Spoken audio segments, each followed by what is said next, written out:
Piero Casagrande e se ricorda di guerra, gira gira tutto il mondo, gira finché va per terra e pianta chiodi su per muri senza mai toccare niente, e pianta chiodi per ricordarsi che ha perso tanta gente. Piero gira gira il mondo, gira finché va per terra e così si sveglia non si in letto ma si in mezzo al prato a fiera. Esterina Bartoel haga un nome che la conta, acciappa tutto quello che viene e notte a muore anche la punta. I che cavado fioi perché faceva quel mestiere e adesso mi si aggrappa e via e associato dal beccher. A Esterina gira il mondo e gira finché va per terra e qua si sveglia nasi in letto ma sei in mezzo al prato a fiera. La cesira americana, a se partia col bastimento, a se partia qua Giaracea, una mattina de gran vento. In Amazzonia in te foresta, mi sia dai bestie e ai cristiani, a far nassa tosatei, e a tagliar tronchi e rami, e a cesira gira il mondo, e gira finché va per terra, e qua si sveglia nasi in letto, ma sei in mezzo al piano a fiera. Tony morte l'ho gadito, mi non voglio più paroni, se da quando che sono nato, che mi rompe i coglioni, che mi dice cosa fare, senza domandarmi niente, e più che faccio e più che slobo, e più mi passa avanti gente, e Tony gira gira il mondo, e gira finché va per terra, e così sveglia non si in letto, ma sei in mezzo al prato a fiera. Jimmy Buso se fai pere, il gira a domandar monea, il ciapa sono dappertutto, il pesa come una sardea. I dice che il gaviana stecca, che a te copava se a te ciapa, i dice che con pugno secco, e che indormenza una vaca. E Jimmy gira gira il mondo, e gira finché va per terra, e poi si sveglia non si in letto, ma sei in mezzo al prato a fiera.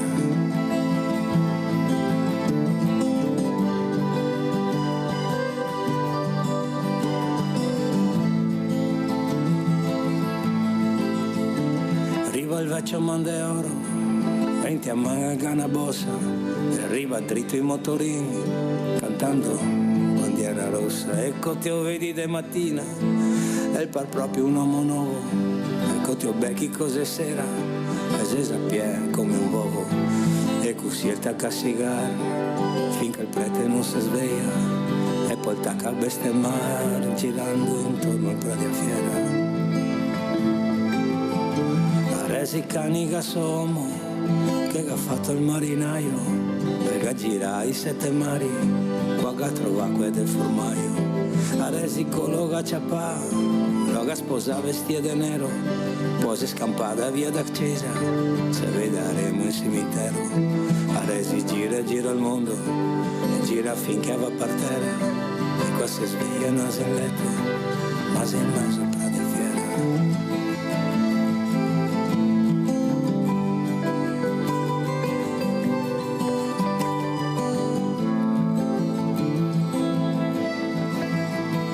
Proprio ieri il mega scritto, e dice che il pensava peso, che in gara non se male, e dice magno dormo leso. E me manca i fiori anche che i nomi, che te ha scritto sue canzoni, me manca ancora un per de anni, e dopo scampo da prison. E con ciapo sono giro il mondo, giro finché vo per terra, e come sveglio non so in branda, ma so in mezzo al prato a fiera.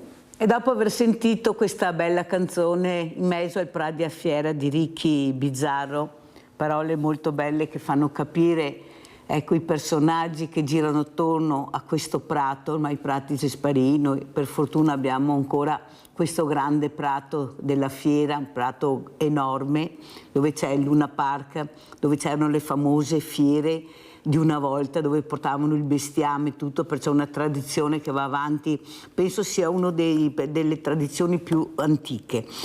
Però ci parlerà anche questa mattina, appunto, abbiamo visto il Luna Park, il prato, ma abbiamo visto anche il lavoro, le parole di Ricky Bizzarro, la fatica, tanta fatica di lavorare e sgobbare, come si dice qui da noi, e poi si rimane fermi, non si va da nessuna parte. Ne parleremo questa mattina col professor Matteo Orlandini, sociologo, parleremo proprio di sistema welfare, collegato con noi da Roma. Buongiorno professore, grazie veramente di essere qui con noi. Saluto anche Paola Volpato, artista, con lei parleremo di arte, di cultura, anche la tradizione di questo meraviglioso lavoro che fanno i pittori con le loro poi esposizioni bellissime.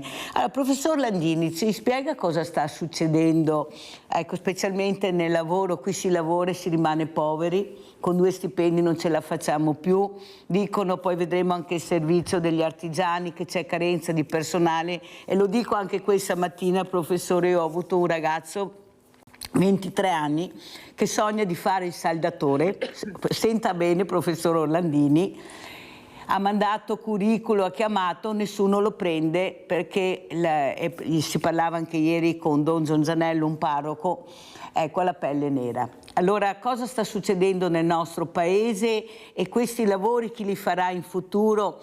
Lui addirittura sogna di fare il saldatore. Cos'è il welfare nel 2025, professor Orlandini? Prego. Buongiorno a tutti i telespettatori e telespettatrici. Sì, è un grande tema, no? Che riguarderà anche probabilmente la legge di stabilità di cui discuteremo da qui alla fine dell'anno, ed è quello del lavoro povero. In Italia si dice che una buona massa dei lavoratori che tutti i giorni spendono una parte della loro attività per lavorare non superano la cosiddetta soglia di povertà. Questo è un tema che oramai ci portiamo avanti da alcuni anni, soprattutto gli ultimi. Stiamo registrando il numero record di lavoratori e lavoratrici in Italia, più di 24 milioni, la prima volta nella storia della Repubblica, con un tasso di partecipazione al mercato del lavoro femminile sopra il 50% per la prima volta nella storia della Repubblica. E allo stesso tempo però l'allineamento dei redditi non è così adeguato all'inflazione che c'è stata nella fase post-pandemia. C'è stato un recupero nell'ultimo anno in cui oramai si è quasi allineata, anche se non correttamente del tutto, la differenza tra redditi e inflazione, e vedremo se nel 2026, nel 2025 e nel 2026 ci sarà un recupero e una maggiore capacità di spesa per i lavoratori. Come si può affrontare il tema del lavoro povero, diciamo così, dal punto di vista delle politiche pubbliche? Sicuramente bisogna puntare sul lavoro, perché non si può uscire dalla povertà solo con i sussidi, ce l'ha insegnato il reddito di cittadinanza. Questo lavoro deve essere ben remunerato, quindi i contratti nazionali e i contratti aziendali territoriali devono essere rinnovati, e la spinta dell'ultimo anno di recupero dei redditi rispetto all'inflazione è dovuta al rinnovo dei contratti. Deve essere incentivato quello che è il lavoro, soprattutto, diciamo così, qualificato, gli straordinari, il lavoro scomodo, la produttività. È tutto un lavoro che può essere welfarizzato, cioè può essere dato dalle aziende anche come retribuzione o come, diciamo così, trattamento assistenziale attraverso il welfare aziendale, i buoni pasto, i fringe benefit, i piani di welfare aziendale. Questi sono molto incentivanti soprattutto per le fasce più giovani della popolazione, perché cercano sempre di più un significato del lavoro che stia in equilibrio, in armonia con i tempi privati e di famiglia. È sicuramente un momento positivo per l'Italia in generale, perché il paese è stabile, cresce abbastanza anche se poco, ha bisogno di espandere tutta quella parte di politiche aziendali e nazionali, statali, che aiutano la flessibilità del lavoro, aiutano il riconoscimento della produttività, aiutano il significato del lavoro per le nuove generazioni in un equilibrio con la sfera privata e familiare. Siamo di fronte ad una grande sfida, che è quella poi dell'intelligenza artificiale, che entrerà sempre più nei processi produttivi, in cui il capitale umano, il capitale delle persone, le loro capacità sono fondamentali per vincere questa sfida. E quindi sì, abbiamo bisogno dell'immigrazione, sì, abbiamo bisogno delle nuove generazioni, sì, abbiamo bisogno delle persone che vanno verso la pensione ma che hanno ancora grandi competenze. Molto chiaro, la ringrazio veramente, professor Orlandini, per spiegare veramente la situazione del nostro Paese, proprio in merito al welfare, questo lavoro che non si riesce a capire, soprattutto questi contratti. Io ne ho visto uno che era falso, professor Orlandini, quando ho chiamato c'era solo un numero di telefono, questo ragazzo mi ha detto: io non capisco più dove lavoro, chi è il mio datore di lavoro, mi hanno fatto firmare questa carta e non so altro. Ecco, chi è che dovrebbe controllare queste cose? Perché questi sono lavoratori a tutti gli effetti. Cioè, questo ragazzo va a lavorare con un numero di telefono, è un contratto. Allora i sindacati mi hanno detto: ma ci sono tanti sindacati, tanti contratti, bisogna vedere. Sì, ho capito, ma qui parliamo di fragilità.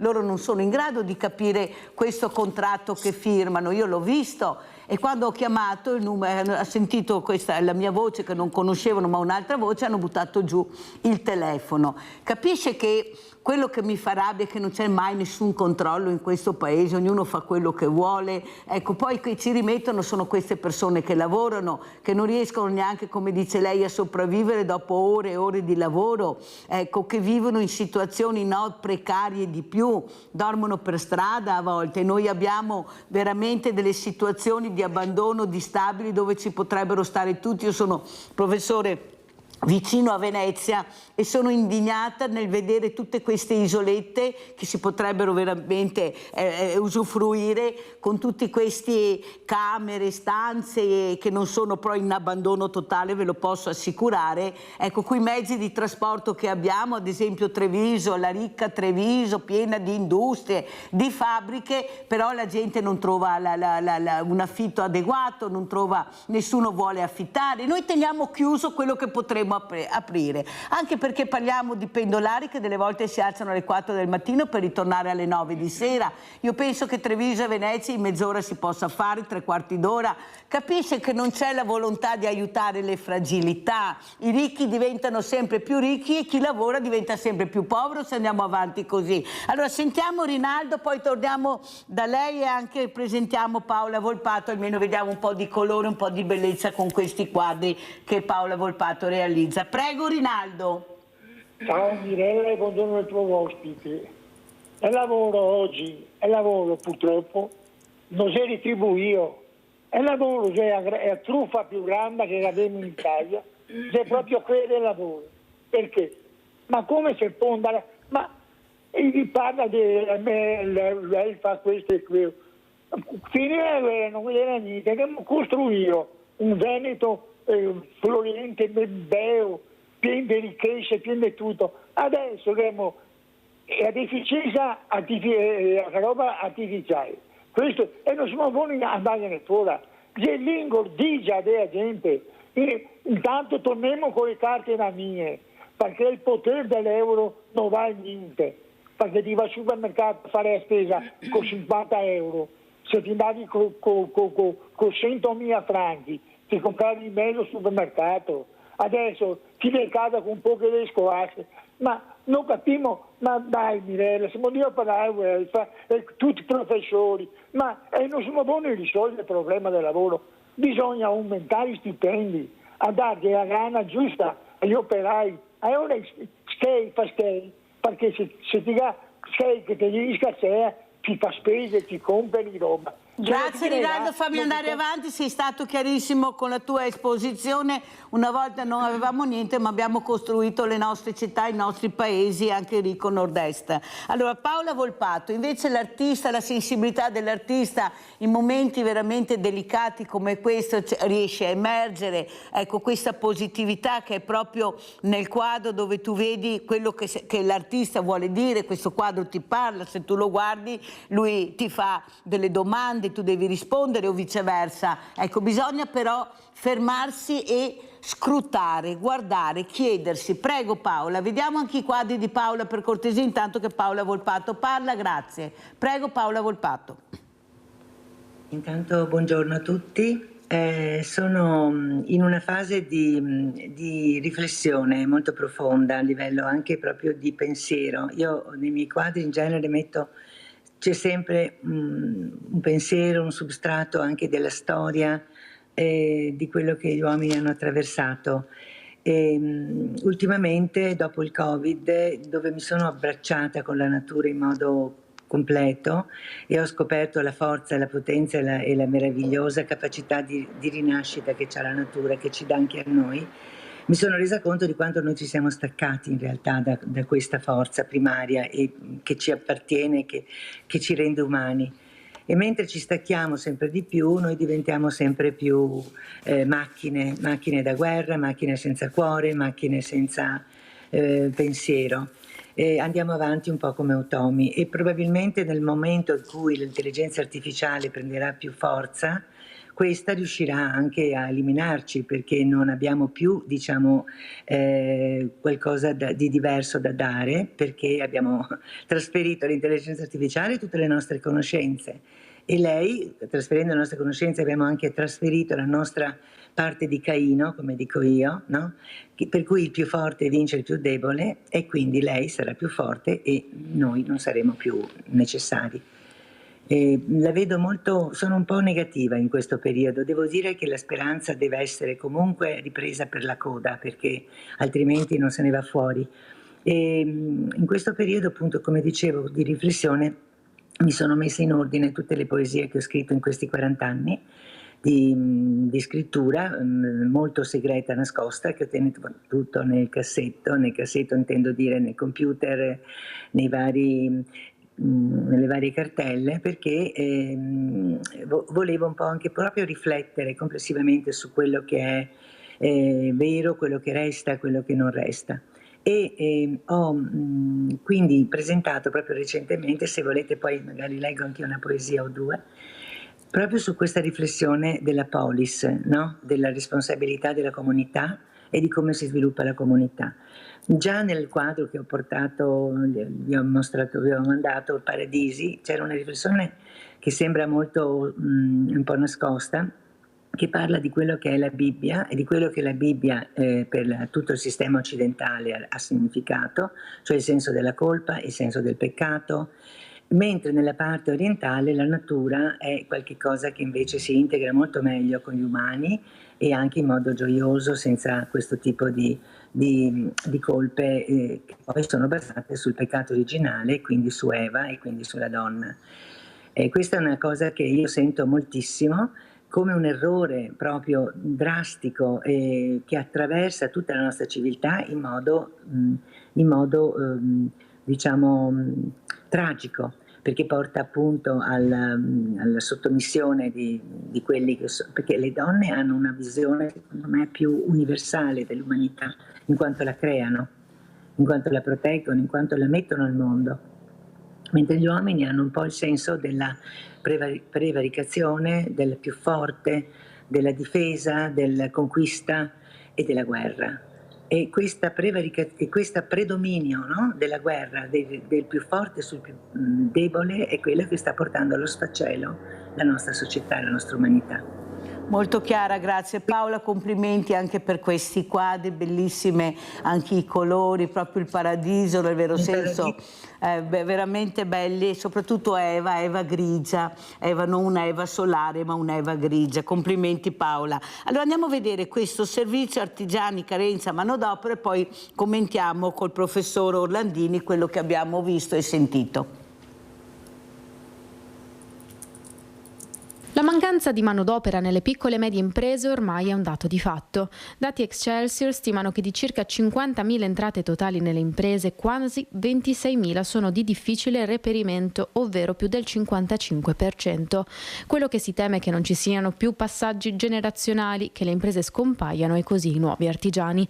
Necessario per questo diventare attrattivi per le nuove generazioni. Noi abbiamo bisogno di collaboratori, sostanzialmente stiamo un po' oltrepassando quella questione di quella manodopera. Non è un caso se ci sentite parlare anche di politiche dell'immigrazione più moderne, più adatte. Ricambio generazionale sempre più complesso per la crisi demografica, ma soprattutto perché sono le stesse imprese a far fatica a vendersi bene e quindi a rimanere al passo con i tempi e le diverse modalità di intendere il lavoro da parte dei giovani. Le imprese devono essere più attrattive, più belle e più funzionali, non solo per vendersi meglio, ma perché questo è quello che richiede il mercato. Fare sì che abbiamo imprese che quando il titolare finisce si possano vendere. La rottamazione delle imprese è una cosa che non fa bene assolutamente al territorio, non fa bene all'economia. Per questo Confartigianato ha creato un progetto ad hoc per le imprese. Un progetto multimediale che parte da una piattaforma digitale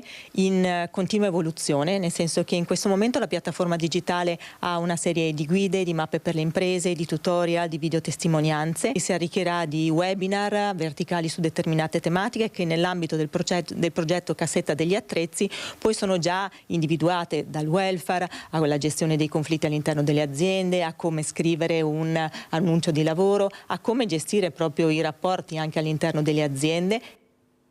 Professor Orlandini, allora come commentiamo questo servizio, queste parole del Presidente della Confartigianato, politiche sull'immigrazione più semplici, più chiare, più veloci, si possono fare, non possono dire che non si possono fare, però ci rimaniamo ancora fermi. Prego, professor Orlandini.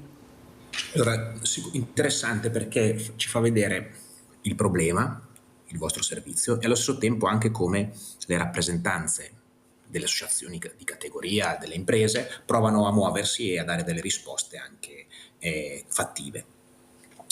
Ci hanno sottolineato il tema dell'attrattività delle imprese per i giovani e qui la leva principale è quello che abbiamo chiamato welfare aziendale. Ci hanno parlato della crisi demografica e qui il tema è delle risorse umane e anche della conciliazione dei tempi lavoro-famiglia all'interno di un'impresa per le persone che sono padri e madri, e quindi tutta la flessibilità oraria, la capacità di gestire servizi per la famiglia, la possibilità di avere qualche risorsa in più per il tema dei genitori non autosufficienti.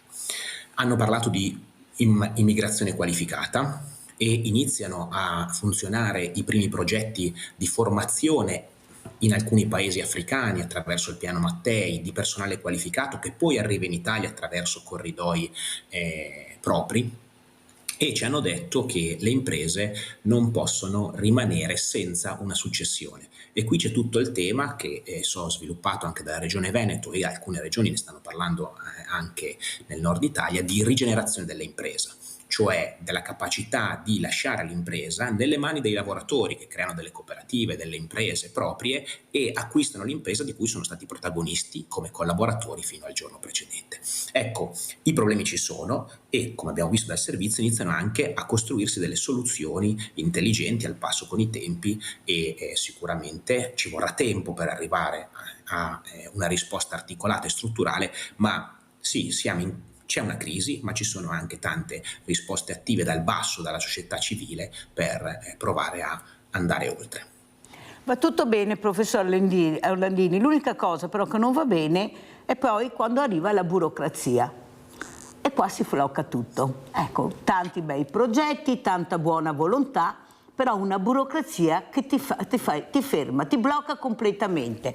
Perché non si cerca di capire che invece questa burocrazia non va bene, ecco, impedisce di andare avanti. Eppure quando si vuole la burocrazia si può sorpassare. Abbiamo visto col Ponte Morandi cosa è successo. Non hanno aspettato la burocrazia sino al Ponte Morandi, non sarebbe neanche iniziato. Perché no? Non si riesce a capire che la politica dovrebbe aiutare il Paese. Noi eleggiamo i politici per questo, deleghiamo per portare fuori il Paese dalle acque torbide, per farlo rinascere, per farlo proprio anche volare, visto la ricerca e la tecnologia che abbiamo. Eppure siamo fermi, oppure lentissimi nel superare questi ostacoli.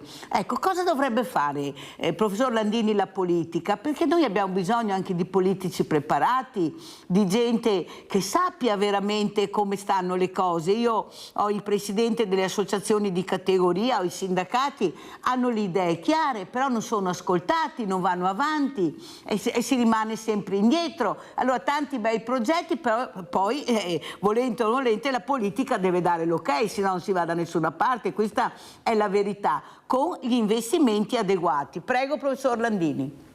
Facciamo un esempio, no? Ho visto ieri nelle cronache venete di un attacco su Transizione 5.0, che questa è la grande politica che ha fatto il Ministero dell'ex Ministero dello Sviluppo Economico, attualmente il Ministero del Made in Italy, per attrarre investimenti e portare nuove tecnologie all'interno delle imprese. Questa Transizione 5.0 è stata utilizzata poco perché c'erano, appunto, come dice giustamente Mirella, dei grandi problemi burocratici. Una valutazione ex ante ed ex post, per esempio, cioè prima dell'investimento e dopo dell'investimento, su parametri europei molto complicati che le aziende, soprattutto le piccole e medie imprese, hanno, tra virgolette, rifiutato. Allora, il primo passaggio è sicuramente quello dell'ascolto, come diceva giustamente Mirella, cioè un politico deve ascoltare, però poi deve agire e quindi deve avere la capacità di cambiare le cose. Segnalo che il primo grande tema affrontato dalla nuova Commissione von der Leyen, quindi dall'Unione Europea, la nuova Commissione, è stato quello della sburocratizzazione dei processi. Quindi, diciamo così, la politica si accorge di questi problemi, l'importante è che non risponda riburocratizzando, cioè deve imparare a far disimparare la macchina amministrativa. La macchina amministrativa ragiona per burocrazia. Bisogna che il primo passaggio sia quello di non pensare più per burocrazia, altrimenti una burocrazia cerca di togliere burocrazia attraverso altra burocrazia, e questo lo sappiamo benissimo quando ci presentiamo semplicemente alla fila dell'anagrafe del nostro comune, per cui non puoi andare se non hai preso appuntamento, attraverso un'applicazione, eccetera, eccetera.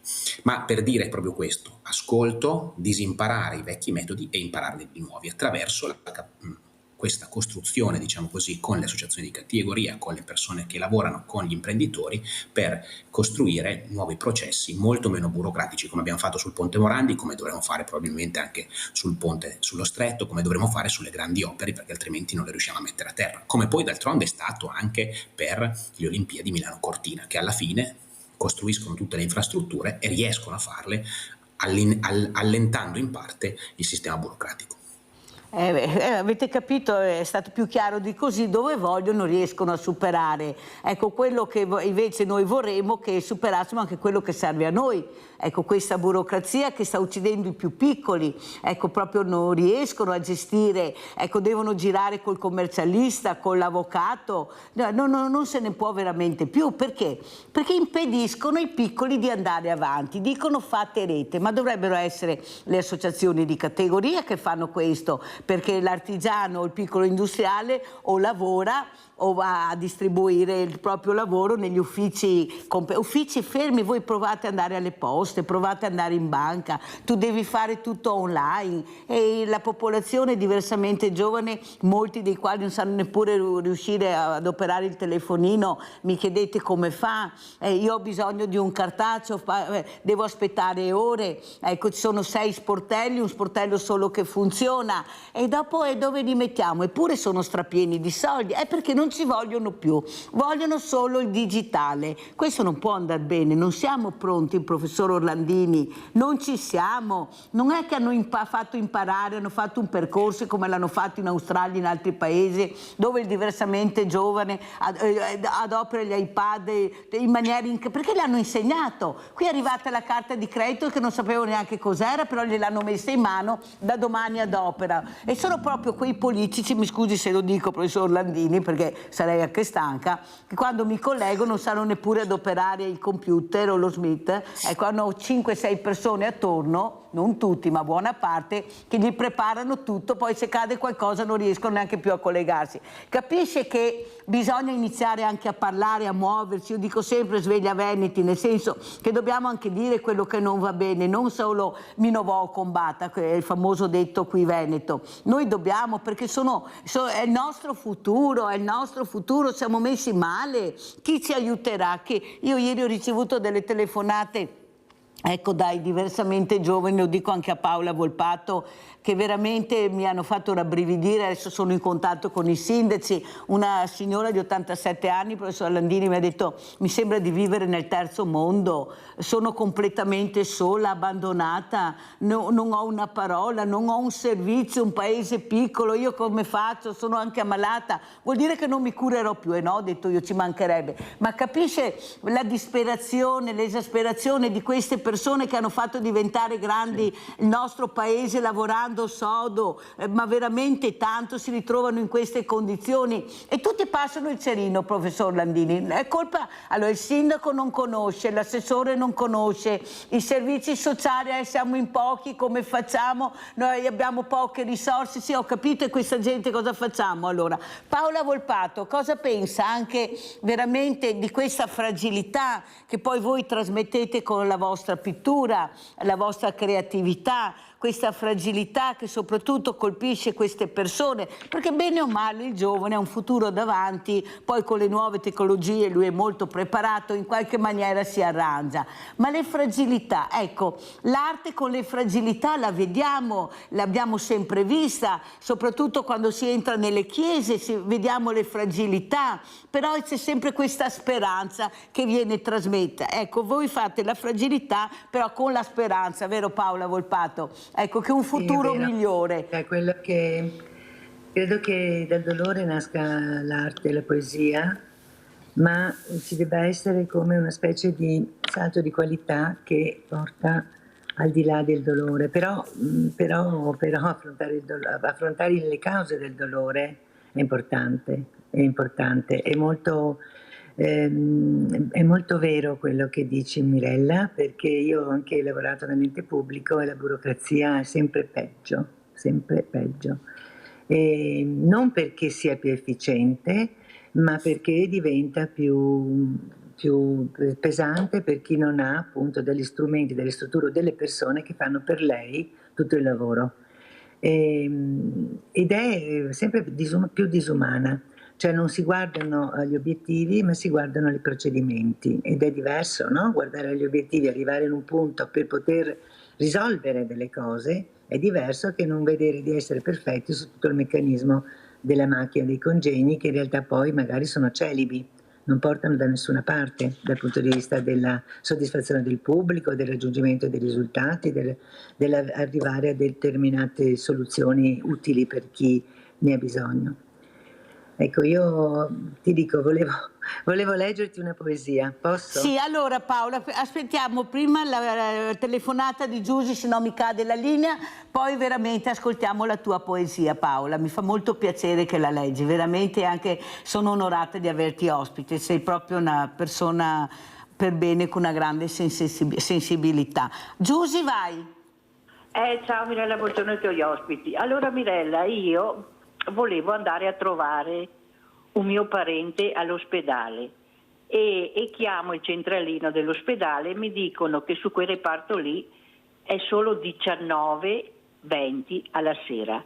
Ma allora io mi domando, va bene di sera per chi lavora di giorno, ma noi che siamo a casa dobbiamo andare di tutta notte, noi diversamente giovani, alle 7 di sera, adesso poi che arriva l'inverno?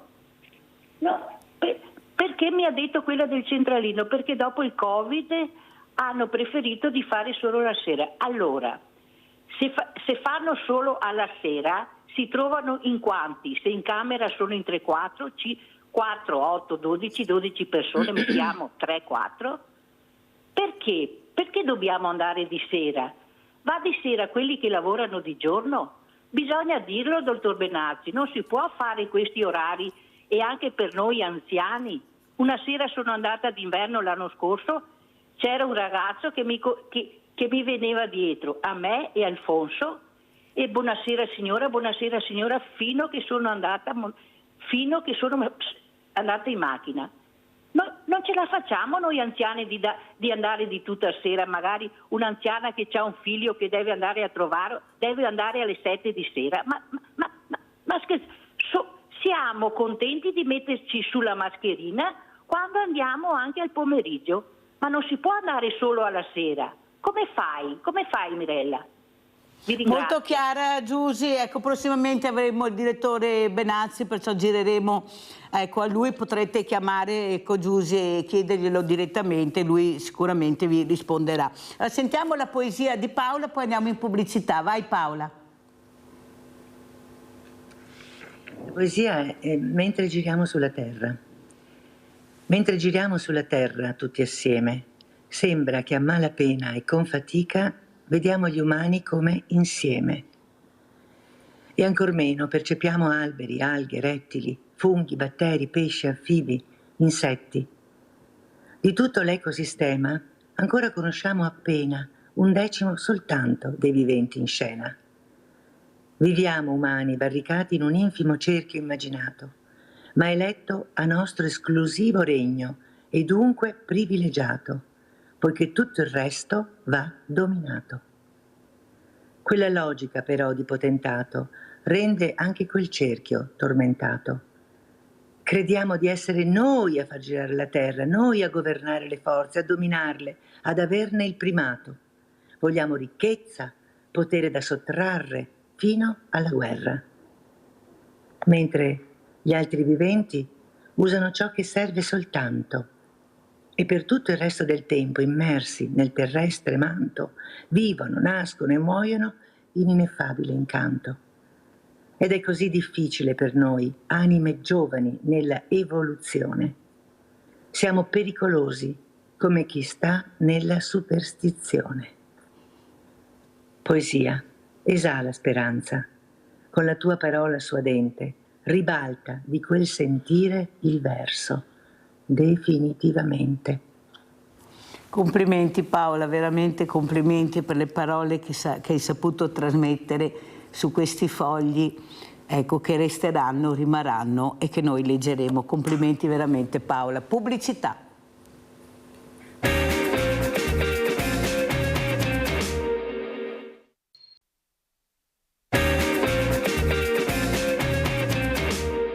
Questo obbligo introdotto nel 2024 con la legge di bilancio è evidentemente un peso che grava sulle piccole imprese e ad oggi non abbiamo ancora un portale, per esempio, per il confronto delle varie polizze. Questo inadempimento da parte del governo grava sempre di più sulle imprese che sono preoccupate per il tempo che passa ed una situazione che ancora risulta caotica e non chiara. Dal 1 gennaio 2026 anche le piccole imprese dovranno stipulare un'assicurazione contro catastrofi e calamità. La legge di bilancio 2024 infatti ne ha introdotto l'obbligo per le aziende.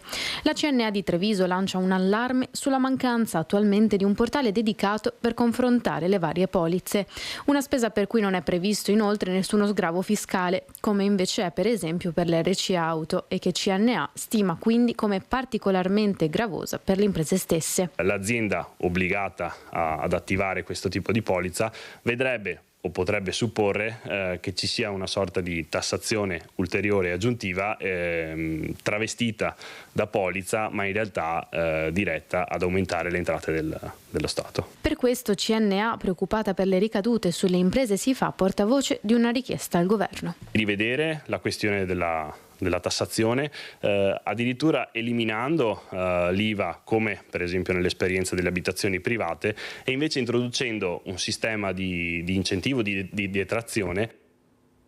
Allora, professor Landini, come commentiamo questo servizio, queste parole che fanno veramente preoccupare, perché mettono la tassa, però poi c'è qualcosa che non funziona.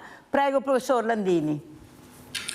Sì, nel caso specifico le aziende lamentano che l'assicurazione per le calamità naturali, diventata obbligatoria dal 2025 ma protratta poi nel 2026, soprattutto per le micro e le piccole imprese, aggravi i costi. Sappiamo che siamo in un momento di cambiamento anche climatico e quindi si ricorre un po' a queste soluzioni che non sono delle tassazioni per lo Stato, ma sono, diciamo così, un contributo alle assicurazioni.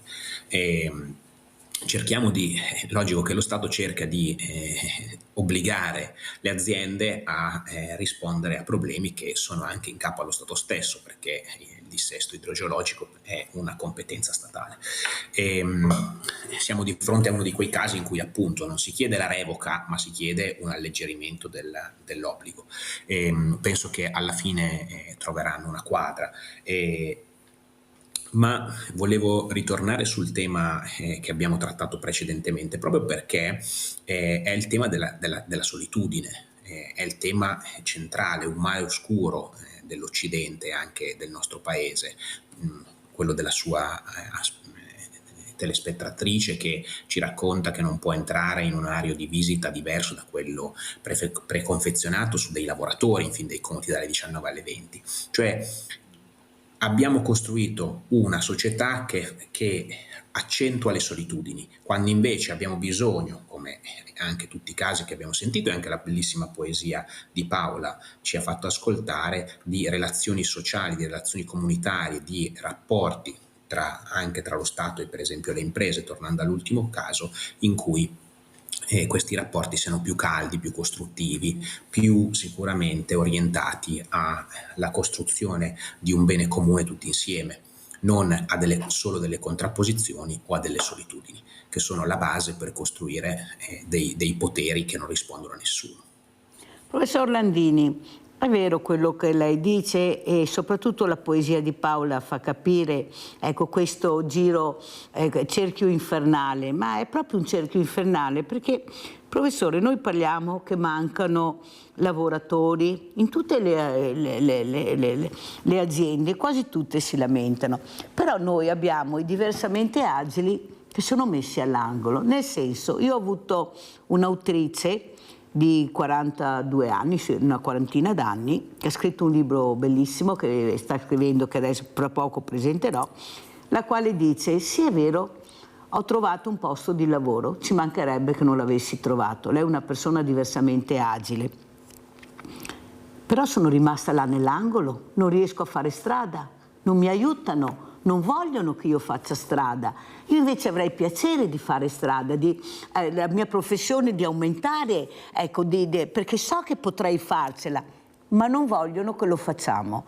E poi abbiamo i diversamente agili. Ecco, io ho i sindacati che dicono che le assunzioni nelle aziende, i numeri che abbiamo non ci sono. La legge lo prevede, ma i numeri non ci sono.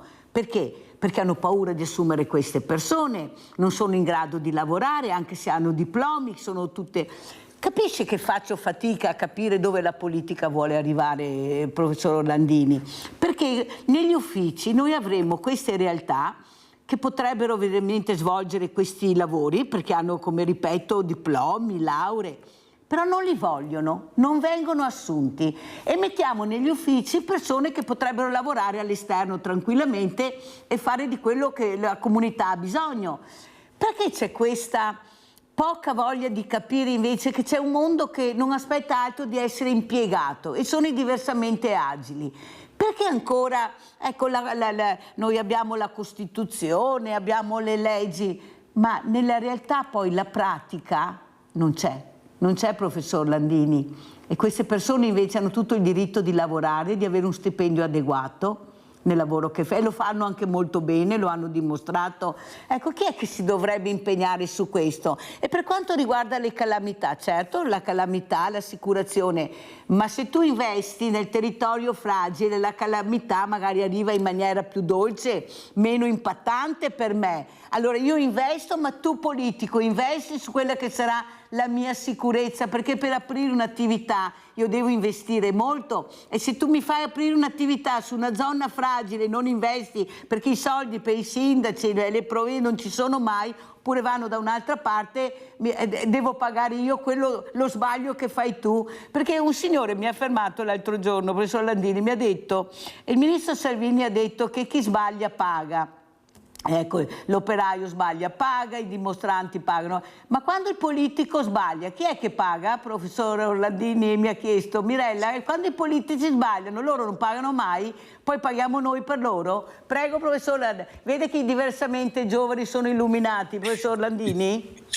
No, ha ragionissimo, cioè siamo entrati in un'epoca in cui il tema della fragilità sociale, il tema della fragilità relazionale lo vediamo tutti i giorni dalle cronache, a partire dai giovanissimi, a partire dal tema delle fragilità familiari, delle separazioni, dei divorzi, dal tema della difficoltà delle imprese a stare su un territorio fragile dal punto di vista anche ambientale.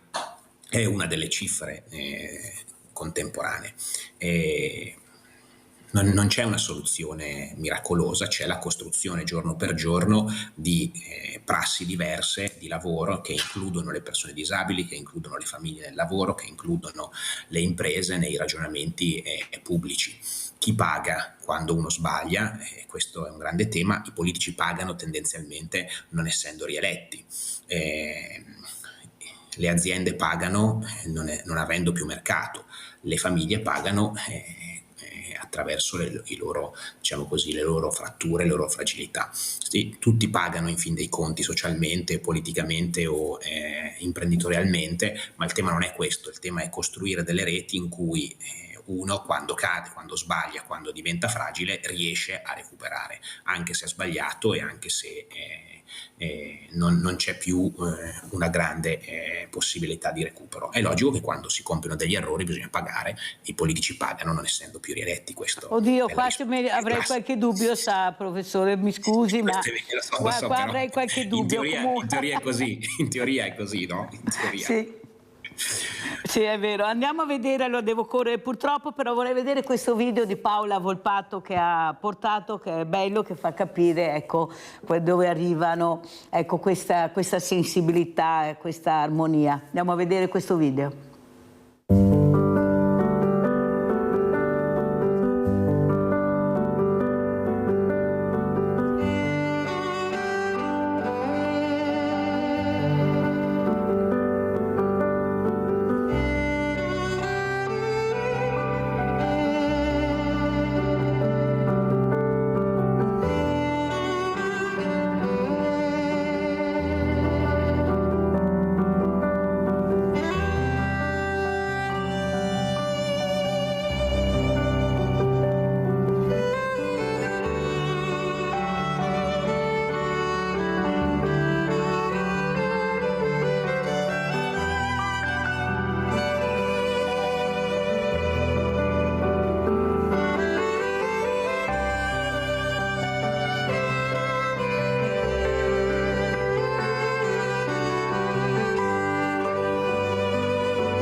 Avete visto l'esplosione, la bellezza della natura con questi colori, quello che abbiamo visto, però vediamo anche l'altra faccia della medaglia, quella che fa vedere Paola con i suoi quadri. Vediamo invece questo video che parla di femminicidi. Andiamo a vedere.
Allora Paola Volpato, intanto grazie anche per farci ricordare anche oggi che tutti i giorni o quasi tutti i giorni noi sentiamo di un femminicidio e tu hai fatto molto bene, siamo partiti con Eva che era grigia, ecco questa donna grigia che rimane grigia se non addirittura nera con questo fondo rosso che è il sangue che poi alla fine rimane di lei. Cosa sta succedendo, Paola? Questa aggressività, questa voglia veramente di cancellare questi volti, questi corpi, ecco, dalla faccia della terra. Perché? Per quale motivo? Sono madre dei loro figli, ma uccidono anche i figli a volte. Cosa sta succedendo in questo mondo che ormai si riesce più a capire, ecco, chi è il pazzo e chi è quello sano di mente? Prego. Sì, è un discorso che risale appunto, secondo me, non tanto da sempre, ma da quando ci sono state le grandi religioni monoteiste che hanno imposto la visione della donna come è uscita, diciamo, dallo schema delle dee madri. Ci sono stati solo dei maschili. Cioè non c'è stata più la Madonna, invece è stata messa dopo per reclamazione popolare, perché già nei testi non parla mai, neanche nel Vangelo, per dire. Cioè il blocco della figura femminile creatrice, generatrice, amorevole verso le sue creature, non c'è più stata. C'è stato invece questa predominanza del dio maschio che combatte, che conquista, che è bravo, che è forte, e dove i deboli non sono considerati come elementi fondamentali e partecipi della vita di tutti gli altri. Questa è la differenza, credo. E qui si trascina sempre, no? Cioè questa donna che viene considerata oggetto inferiore, eppure è lei che crea tutti, cioè compresi gli uomini, compresi i maschi, no? Perché se ci si pensa è una cosa completamente assurda. Cioè è stato violato il principio della vita, di chi genera la vita non viene rispettato. E la vita non è soltanto forza, la vita è anche debolezza, la vita è fragilità, la vita è amore, la vita è aiutarsi, la vita è sostenersi, no? Cioè è anche curare il più debole. Le madri non abbandonano i figli più deboli, anzi sono quelli che proteggono di più. È una visione proprio diversa del mondo. Stare con i più forti è la cosa più facile, ma anche la più volgare, la più infima, secondo me, no? Cioè avere sempre il mito della forza, della sopraffazione, del più furbo che vince. Bisogna essere così, bisogna essere colì per poter sopravvivere. No, bisogna essere se stessi, bisogna essere umani, no? È questo che il pensiero dominante sta sempre più pregiudicando, sempre più combattendo. Sembra che non ci sia spazio per chi viene oppresso, cioè chi è oppresso ha quasi all'errore suo di essere debole, cioè colpa sua, ma in realtà viene reso debole per un'avidità vediamo la guerra anche che sta succedendo sia insomma in tutto il mondo in realtà, ma comunque quella di Israele è una cosa atroce, no? Questa violenza infinita che non si è mai vista prima. Ecco. Sentiamo professor Landini, ormai siamo in chiusura, questa donna che anche nel 2025 fa fatica a salire questa scala che diventa sempre più alta, più difficile, anche in politica, basta vedere i numeri che ci sono, come dice Paola, ecco, è proprio nel DNA della figura maschile di sopprimere, di non far crescere, anzi di mettere all'angolo. Abbiamo sentito delle fragilità, chi mette all'angolo le fragilità? Non di sicuro noi, ecco, e le donne riescono a fare poco, tanto è vero che io dico alle nostre onorevoli, sveglia onorevoli, perché saremo anche stanchi di aspettare che decidete di fare qualcosa di positivo per queste fragilità, specialmente queste, perché io penso, professor Landini, che noi parliamo sempre dividendo uomini e donne, lo dico tutte le mattine, bambine e bambini, invece di parlare di persone persone con nome e cognome. Ecco, forse dovremmo iniziare da là, iniziare a parlare delle persone. Prego. E la cosa infatti che mi ha colpito di più sono i volti di questo video, no? La rappresentazione dei femminicidi attraverso i volti è la cosa che mi ha stupito e mi ha colpito di più, perché quelle persone sono appunto l'una diversa dall'altra, una storia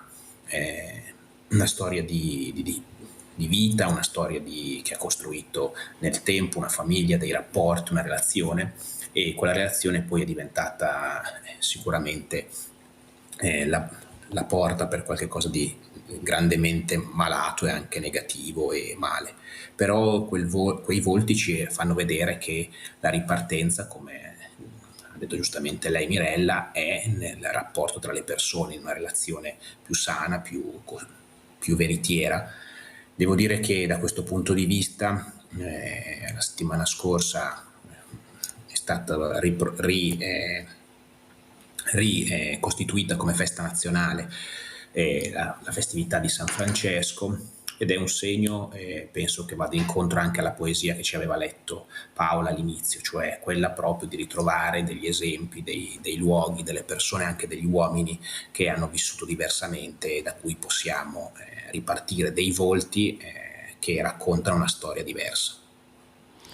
Speriamo, perché veramente non siamo per niente messi bene, anzi vedo anche da parte di molti giovani, non di tutti, perché ce ne sono di bravissimi, questa aggressività che aumenta, queste ragazzine che vogliono imitare i ragazzi anche come aggressività, ecco, senza capire che è la strada più sbagliata che possono intraprendere. D'altra parte, se noi iniziamo ad ascoltare questi giovani, magari che hanno anche questa creatività, chissà, magari sono degli artisti, ma bisogna andarli a cercare, bisogna che la scuola si impegni, bisogna vedere se i docenti hanno voglia, come mi diceva quel professore, di scendere dal Monte Bianco e andare in mezzo a questi ragazzi, a vedere chi è il fragile e aiutarlo.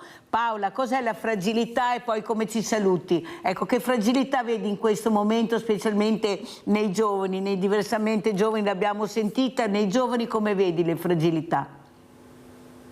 Vedo che non c'è una consapevolezza del proprio cuore, del proprio cuore, cioè è come se i sentimenti fossero deviati, fossero in qualche modo poco chiari. Se vuoi posso leggere l'ultima poesia, uno per chiudere. Leggila Paola. La guerra, se vuoi. Sì, leggila. Denaro. Necessaria è la guerra. Mi servono le tue materie prime al prezzo che decido io.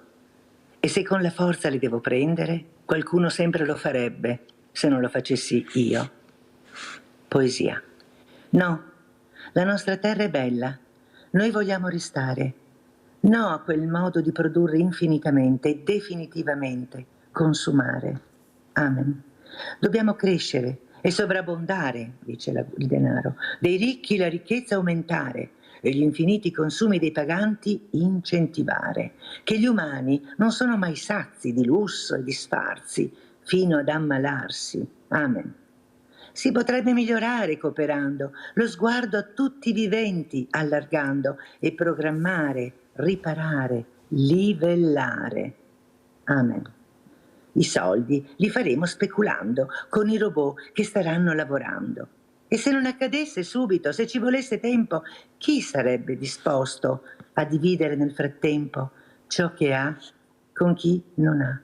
Meno cibo, meno acqua, meno macchine, meno vestiti, meno. Amen. Prendere il possibile e rapinare dal cielo, dalla terra, dal mare e dei poliuretani di domani non saremo certo noi i guardiani. Occorrerebbe essere meno lussuosi, meno accidiosi, piuttosto ingegnosi, come artigiani operosi. Né pagheremo del nostro sperpero i dazi, piuttosto ce ne andremo soli negli spazi. Amen. Inventare da ciò che ad ogni popolo la sua terra dà, sviluppando abilità. Ognuno dalla sua radice crescere e ringraziare. Amen. Molto bella anche questa, Paola, ti ringrazio veramente, grazie. Vediamo se riusciamo a vedere anche il libro. Ci fai vedere il libro che presenterai, Paola? Ce l'hai là il libro? Sì, ce l'ho il libro. Fammelo vedere, dai, che lo guardiamo, così lo facciamo vedere anche al professor Orlandini. Ecco qua il libro di Paola. Abbassalo un pochino, brava Paola. Professor Orlandini, cosa dici? Invitiamo Paola a Roma, si potrebbe fare una bella cosa, chissà, magari invitando anche la Presidente Meloni, ecco, visto che dice sono Giorgia, sono mamma, sono una di voi, ecco, magari Paola darà questo libro a Giorgia Meloni per far capire che le priorità che abbiamo, ecco, se vuole può anche aiutare a risolvere. Prego, professor Landini, e come ci saluta? Grazie Mirella, ti saluto con una frase di uno psichiatra che sicuramente sarebbe in linea con l'idea della tua trasmissione, che rilancia il tema della fragilità. Borgna diceva che la fragilità è una forma di forza che non grida. Quindi ti lascio con questa frase, con l'idea appunto che tutte le persone che ti chiamano, che tu ascolti, che cerchi di confortare, di aiutare, sono una forma di forza che non grida, che però ha bisogno di qualcuno che le ascolti per poter vivere a pieno e per poter esprimersi con tutta la loro forza. Grazie, veramente grazie al professor Matteo Orlandini, sociologo collegato con noi da Roma, grazie a Paola Volpato, artista, grazie Paola anche per queste pillole di saggezza, anche con queste foto, con questi quadri e soprattutto con queste poesie hai fatto sentire questa mattina. Quelli che sono a casa, avete visto che bello anche questa mattina? Pubblicità.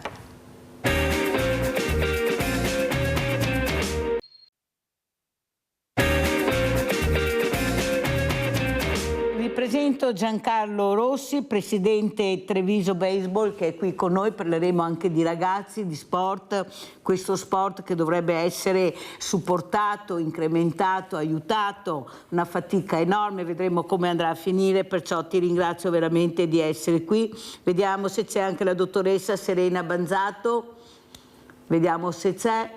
Allora, intanto iniziamo con Giancarlo Rossi. Allora, cosa ci racconti? Io ho avuto il responsabile del CONI Veneto, Mario Sanso, appunto abbiamo parlato di questo campo che non arriva nella nebbia, cioè arriva, poi sparisce, ma poi ritorna, ma poi sparisce. Com'è la situazione? E specialmente questi sport, una volta li chiamavano sport minori, non riesco a capire perché, forse perché hanno i grandi sponsor che hanno gli altri.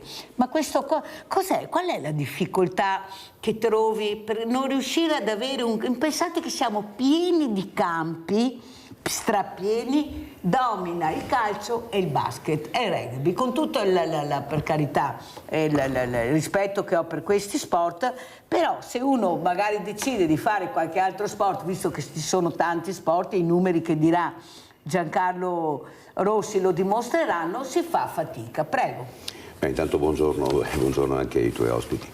Niente, le difficoltà nascono dal fatto che noi siamo una società che è nata a Treviso nel 2017, perché ho visto che sono andato in pensione l'anno prima, ho detto adesso facciamo qualcosa di serio per lo sport, visto che l'ho praticato per 36 anni e passa, ho detto mettiamo su qualcosa. Bene, abbiamo trovato vari campi in giro che ci sono stati dati, ovviamente pagando, perché non è che ci siamo mai esonerati dal fatto di pagare, però rovinavamo il campo, non si sapeva dove andare, e ancora ad oggi, nonostante abbiamo girato quasi per non solo la provincia di Treviso, e ci siamo spostati a Castelfranco, ci siamo spostati a Padova, siamo spostati a Macerata, che poi hanno tirato via il campo per fare uno sgambamento per cani, va bene, ok, io non dico che i cani non abbiano bisogno di libertà, assolutamente.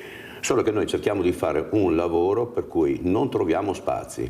Abbiamo provato a bussare alle porte anche delle parrocchie, cioè di una in particolare, e abbiamo visto praticamente che c'è stato non negato, c'è stato chiesto una contropartita che come società, ovviamente non siamo il calcio o non siamo una società che ha sponsor, dai.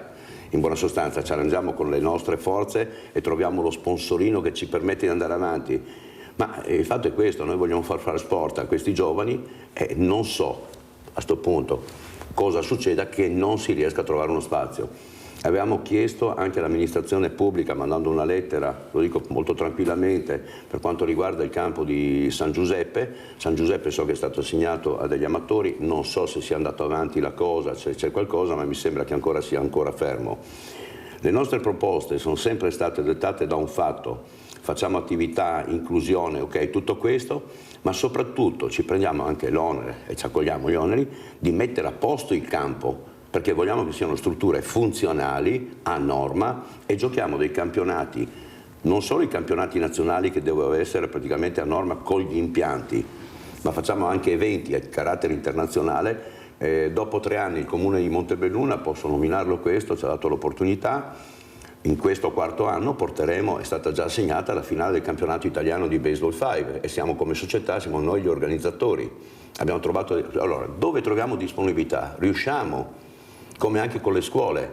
Istituto Mazzotti, quest'anno a novembre porterò su una rappresentativa dell'Istituto Mazzotti che giocherà la School Cup ad Aosta. Andando su praticamente facciamo la selezione e quindi si lavora anche negli istituti. Cerchiamo di trasmettere il messaggio dello sport, ma non dell'agonismo, nel fatto proprio di socializzare, vivere insieme, cioè iniziare ad avere rispetto delle regole, aprire un po' la mentalità anche. Gli ostacoli che ci sono, non so cosa dire a questo punto. L'amministrazione comunale di Treviso non ha uno spazio da darci. Va bene, e poi scusami, però quando vedo poi alla fine che gli spazi, come dicevi prima, sono assegnati necessariamente calcio, andiamo sulle palestre, basket, ok, e la fanno da padroni. Signori, va bene, avrete più atleti, avrete più tutto, però non credo che non ci siano gli spazi possono coesistere tranquillamente, anche perché abbiamo campionati che vanno praticamente in stagioni diverse rispetto a quelle discipline.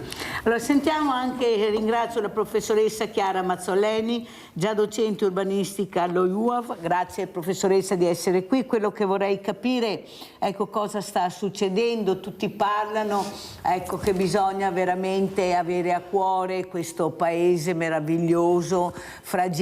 Prima abbiamo sentito la tassa sulle calamità che darà appunto alle assicurazioni, ma io vorrei capire quando metteranno la tassa al politico che non fa per quello per il quale è stato eletto e l'abbiamo delegato. Ecco, magari una tassa al politico sarebbe anche il caso di metterla su queste infrastrutture che sono delle volte impattanti in una maniera incredibile, queste colate da cemento che noi vediamo impressionanti, non basta più la seconda, già fai la terza, quarta, quinta corsia. Abbiamo un paese veramente con dei porti meravigliosi, ferrovie, ma chi se ne frega, dobbiamo fare altro. Cosa sta succedendo, professoressa? Cosa vede lei dal suo osservatorio importante? Prego. Buongiorno, vi ringrazio ancora per l'invito. Mi scuso, ma sono riuscita solo a collegarmi attraverso il cellulare. Tranquilla. Allora, se fosse solo possibile applicare qualche sanzione o qualche tassa ai politici sarebbe troppo semplice, perché vorrebbe dire non riconoscere i legami molto stretti che ci sono tra gli interessi tanti e compositi di utilizzo e trasformazione del territorio e i rapporti che questi hanno con la politica. Per cui è abbastanza noto che in Italia una gran parte del consenso politico si sia proprio fondata su questi rapporti legati alla trasformazione del territorio, perché il territorio produce anche molte rendite, è un luogo dove si può estrarre molta rendita e quindi dal dopoguerra in poi il nostro paese ha sempre avuto come grande emergenza la forte,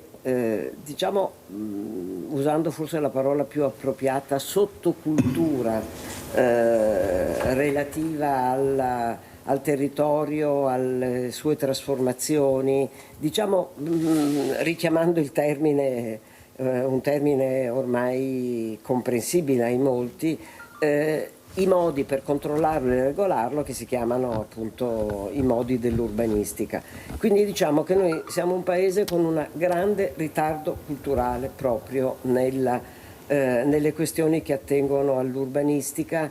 E che cosa vogliono dire queste questioni? Vogliono dire intanto una visione del cambiamento, una consapevolezza che per poter oggi affrontare questioni rilevanti, quali quelle per esempio della transizione energetica, e quindi riuscire ad adattare il nostro sistema a quelli che sono i cambiamenti climatici, che hanno ormai una intensità di crescita che è preoccupante.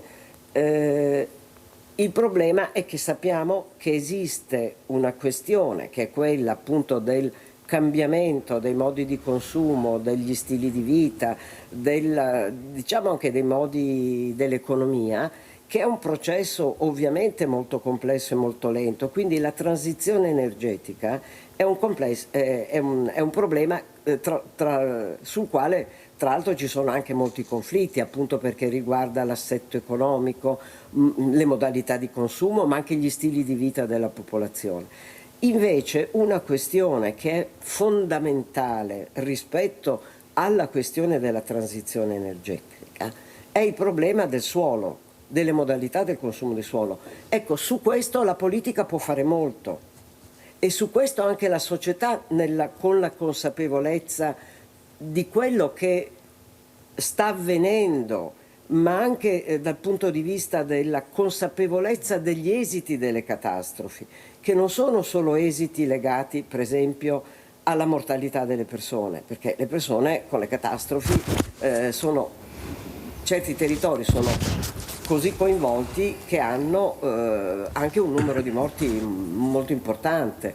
Pensiamo solo al nostro paese, quando si parla non tanto di terremoti, questo è una questione diversa. Ci vuole che sposta un po' la riflessione sui modi per affrontare in modo resiliente luoghi dove possono verificarsi condizioni di maggiore esposizione a questo rischio. Invece per quanto riguarda il dissesto più generale idrogeologico, ecco, rispetto a quello non solo abbiamo la consapevolezza che questo produce morti, e quello è forse la parte che più ci tiene in apprensione quando sappiamo di questi eventi. Il problema sono i costi enormi legati poi al far fronte a queste situazioni. Quindi noi stiamo da una parte assistendo passivamente ai disastri, dall'altra parte non siamo per nulla consapevoli di quanto questo costa in termini economici per far fronte agli esiti dei disastri, e continuiamo comunque a essere non curanti di queste condizioni quando non ci toccano personalmente, quando non siamo in territori o in condizioni che hanno subito questi disastri. Noi li vediamo, assistiamo con i mass media, con le informazioni che abbiamo a quanto succede, ma non sentendoci direttamente coinvolti continuiamo come prima. Allora professoressa, vorrei farle vedere, devo correre purtroppo che il tempo è tiranno, sì, anche questo fotovoltaico, questo servizio che adesso andremo a vedere, sentiremo anche cosa ne pensa la professoressa Mazzoleni, questo fotovoltaico a Rosà. Andiamo a vedere.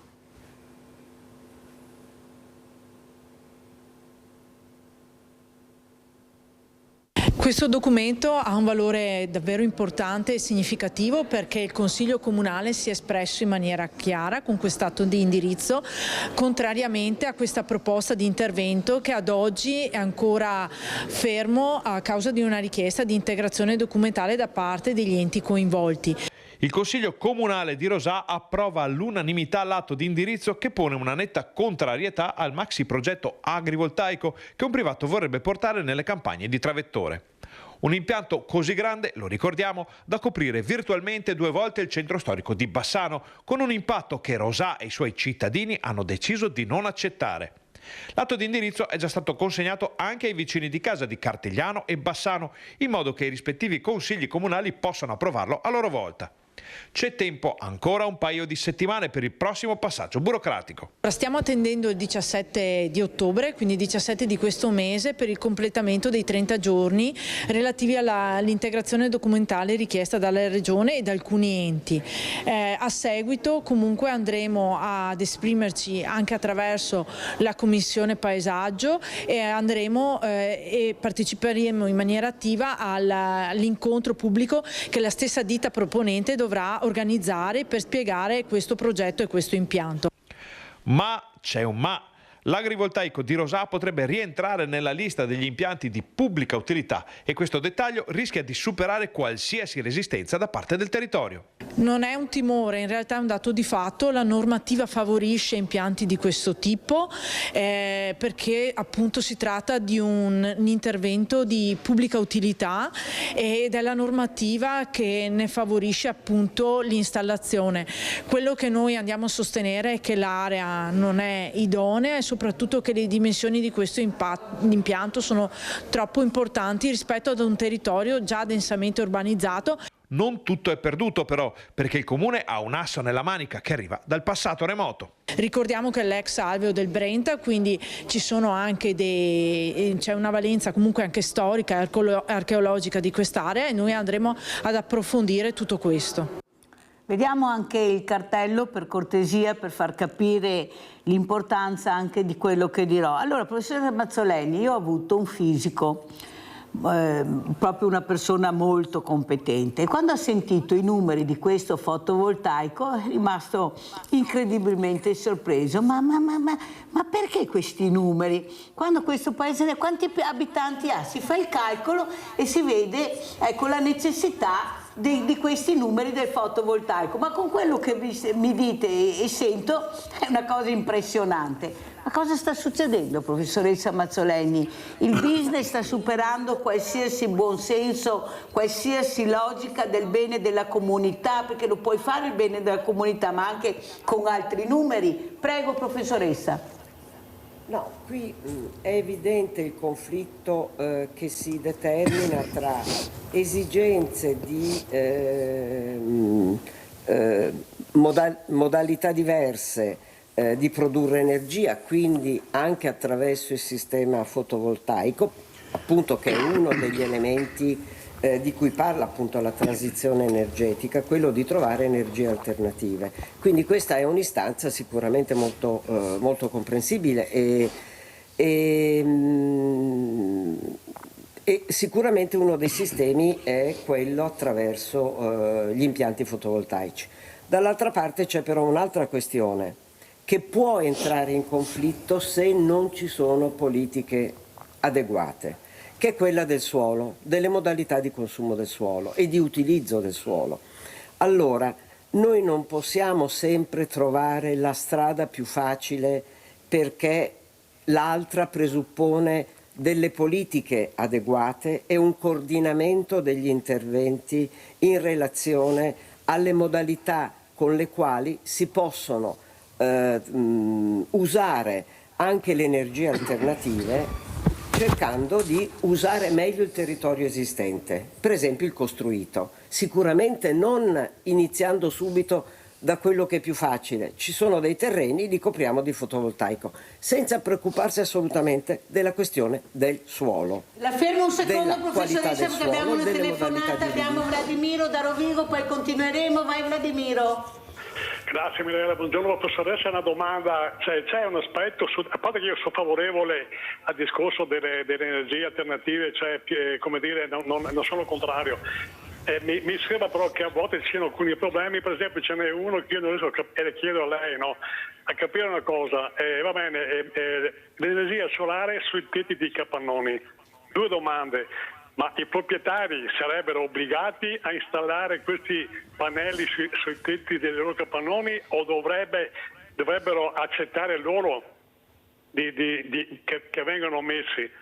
Due, nel caso che un'industria fallisce e il capannone non è più abitato, che fine fanno i pannelli solari sopra al tetto di un capannone disabitato e abbandonato? Ecco, sono due aspetti che se lei riesce a spiegare come si fa, ecco, cioè, perché io non so capire come si possa avere la certezza della duratura negli anni di una cosa che prevede, che non si capisce bene se è obbligatoria o deve prevedere l'accettazione da parte del proprietario, e che però se il capannone viene abbandonato, chi va a gestire dopo questi pannelli, via parlando? Grazie dell'eventuale risposta e buongiorno. Molto chiaro, Vladimir, ti risponderà subito la professoressa Mazzoleni, però prima so che anche Giancarlo Rossi voleva aggiungere qualcosa. Prego Giancarlo. Sì, io sto vedendo una cosa che per quanto riguarda il fotovoltaico ci dobbiamo ricordare una cosa, che la resa massima è dettata anche da una certa forma di pulizia, che poi bisogna seguirli, poi c'è un discorso che a smaltirli dove li smaltiamo? Perché c'è anche un problema di smaltimento dopo, perché stiamo parlando di materiali che praticamente rientrano in una categoria ben precisa. Qua ci siamo dimenticati, io ho lavorato per un periodo di tempo della mia vita molto lungo nel settore del trattamento acque, sulle acque reflue. Si poteva tranquillamente riciclare, si poteva fare il recupero del 70% delle acque, ma quando le persone ti vengono a dire che praticamente il rifiuto non va pagato, mentre se noi iniziamo a entrare con un'altra mentalità, io l'ho visto fare fuori dall'Italia, a Portorosa e cose del genere, dove che praticamente vanno a bagnare i giardini recuperando le acque dei biologici, che possiamo riutilizzarle nei terreni. Cioè i sistemi ci sono, ci siamo dimenticati che, sto parlando della preistoria, anni 60, 70, la Siena Alberti Fonsar non è per noi, tanto non esiste più come ditta, il primo inceneritore a sola calda fatto nella Calotta Polare, dove con il residuo di zero. Cioè questi sistemi, sì, io dico, vanno bene, non prendiamoci però in giro, non andiamo ad esagerare, perché anche le marmitte catalitiche che si parlava, marmitta catalitica delle macchine, delle vetture all'epoca, ha una resa solo se raggiunge determinate temperature, e quando le raggiunge? Professoressa Mazzoleni, a lei le risposte, prego. Chi mi ha preceduto ha toccato una questione molto importante, e che non riguarda solo i pannelli fotovoltaici, ma riguarda per esempio anche il problema sempre legato alle energie alternative delle batterie delle macchine elettriche. Cioè come possiamo noi pensare di operare questa transizione energetica attraverso diverse modalità, da quella delle auto meno inquinanti con motori elettrici ai pannelli fotovoltaici, faccio solo alcuni esempi. E poi abbiamo però il problema cosa facciamo quando questi elementi deteriorano e quindi dobbiamo porci il problema dello smaltimento. Allora sicuramente questa è una questione importante, a fronte della quale è in atto comunque un miglioramento anche delle tecnologie, sia dal punto di vista delle batterie che dal punto di vista dei pannelli fotovoltaici. I pannelli fotovoltaici rispetto a quelli di prima generazione sicuramente c'è stata una evoluzione molto significativa.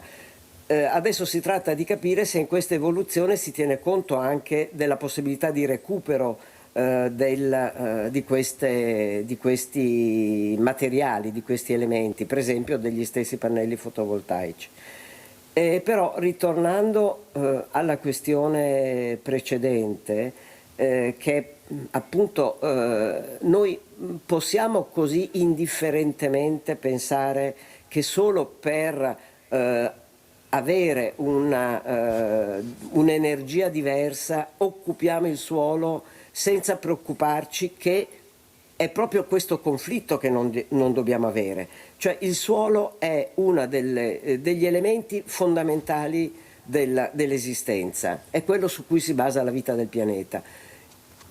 Ovviamente il modo in cui il suolo viene consumato e trasformato, per esempio una delle modalità è quella attraverso il fatto di usarlo per gli impianti fotovoltaici, senza pensare che ci possono essere sicuramente delle alternative che però vanno studiate, vanno inserite all'interno di una visione e di un progetto. Per esempio si parla tanto di aree e nel Veneto noi abbiamo una quantità veramente diffusa e dispersa di aree industriali, alcune delle quali ancora in funzione, alcune addirittura totalmente dismesse. Quindi abbiamo un suolo compromesso molto esteso. È stata avanzata di recente rispetto alla discussione del progetto di legge che ancora è fermo in Regione, che riguarda il nuovo testo unico del Governo del Territorio. È stata avanzata da 3 associazioni che si sono trovate a convergere in un'azione per suggerire trasformazione a questa proposta di legge e hanno proprio nella loro iniziativa, tra l'altro potete benissimo consultarla sul sito delle 3 associazioni, Italia Nostra, Lega Ambiente e WWF, che hanno fatto un lavoro veramente molto importante, toccando proprio le questioni relative per esempio all'utilizzo del fotovoltaico e al suo modo più intelligente e giusto per essere utilizzato, e hanno parlato per esempio di aree industriali ecologicamente attrezzate. Che cosa vuol dire? Che il primo orientamento per l'installazione del fotovoltaico deve essere fatto sui terreni già urbanizzati, quindi quelle che sono le aree industriali, la maggior parte delle quali tra l'altro non è stata fatta attraverso l'impiego per esempio sulle parti coperte del fotovoltaico, e che ha una superficie impermeabilizzata enorme se si considerano le parti delle strade, cioè le infrastrutture, i parcheggi eccetera, oltre alle coperture. Ecco, questo non l'abbiamo visto succedere nemmeno con i centri commerciali, grandi superfici occupate. Ma perché, professoressa, mi scusi, tutto fermo in Regione questa legge molto importante? Chi è che l'ha tenuta ferma, che non è andata avanti? Allora, il problema è che questo vuol dire veramente coinvolgere i politici nelle loro responsabilità. Cioè, per arrivare a stabilire anche solo iniziative e un progetto come quello delle aree industriali ecologicamente attrezzate, che vuol dire ovviamente meno superficie impermeabilizzata anche in queste aree, possibilità di usare le parti impermeabilizzate installando su questi pannelli fotovoltaici, trovando le forme di incentivo perché questo possa essere fatto, perché se ho questa visione mi metto anche d'accordo con le associazioni di categoria.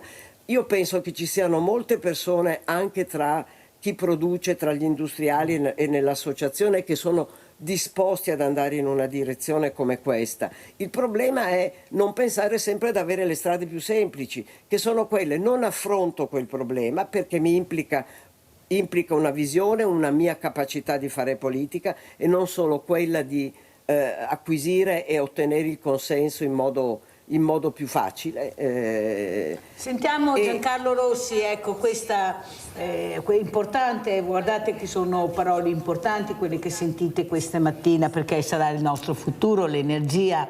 Ecco, noi veramente dobbiamo puntare, ma dobbiamo, come dice la professoressa Mazzoleni, avere delle persone molto preparate e che vogliono entrare nel problema per il bene della comunità. Tu stai facendo un bene della comunità, stai cercando di aiutare questi ragazzi, indipendentemente da ragazzi o ragazzi, soprattutto anche ragazze, a intraprendere una disciplina che può dare una svolta anche al loro percorso di vita, ma soprattutto quello che mi viene anche in mente è capire le spese che dovete sostenere. Ecco, questi spostamenti che costano, perché non è che come hai detto tu, che avete questi sponsor che vi aiutano, però tu stai cercando di andare avanti, stai cercando di portare il problema, che se non si risolverà qui nel Veneto andremo a Roma a vedere se magari il ministro, visto che è venuto anche a Ponzano, riesce a capire se riesce a trovare un campo, visto che hai dei numeri importanti, soprattutto il costo che poi dovete anche sostenere per spostarvi da una città all'altra, da una regione all'altra. Prego.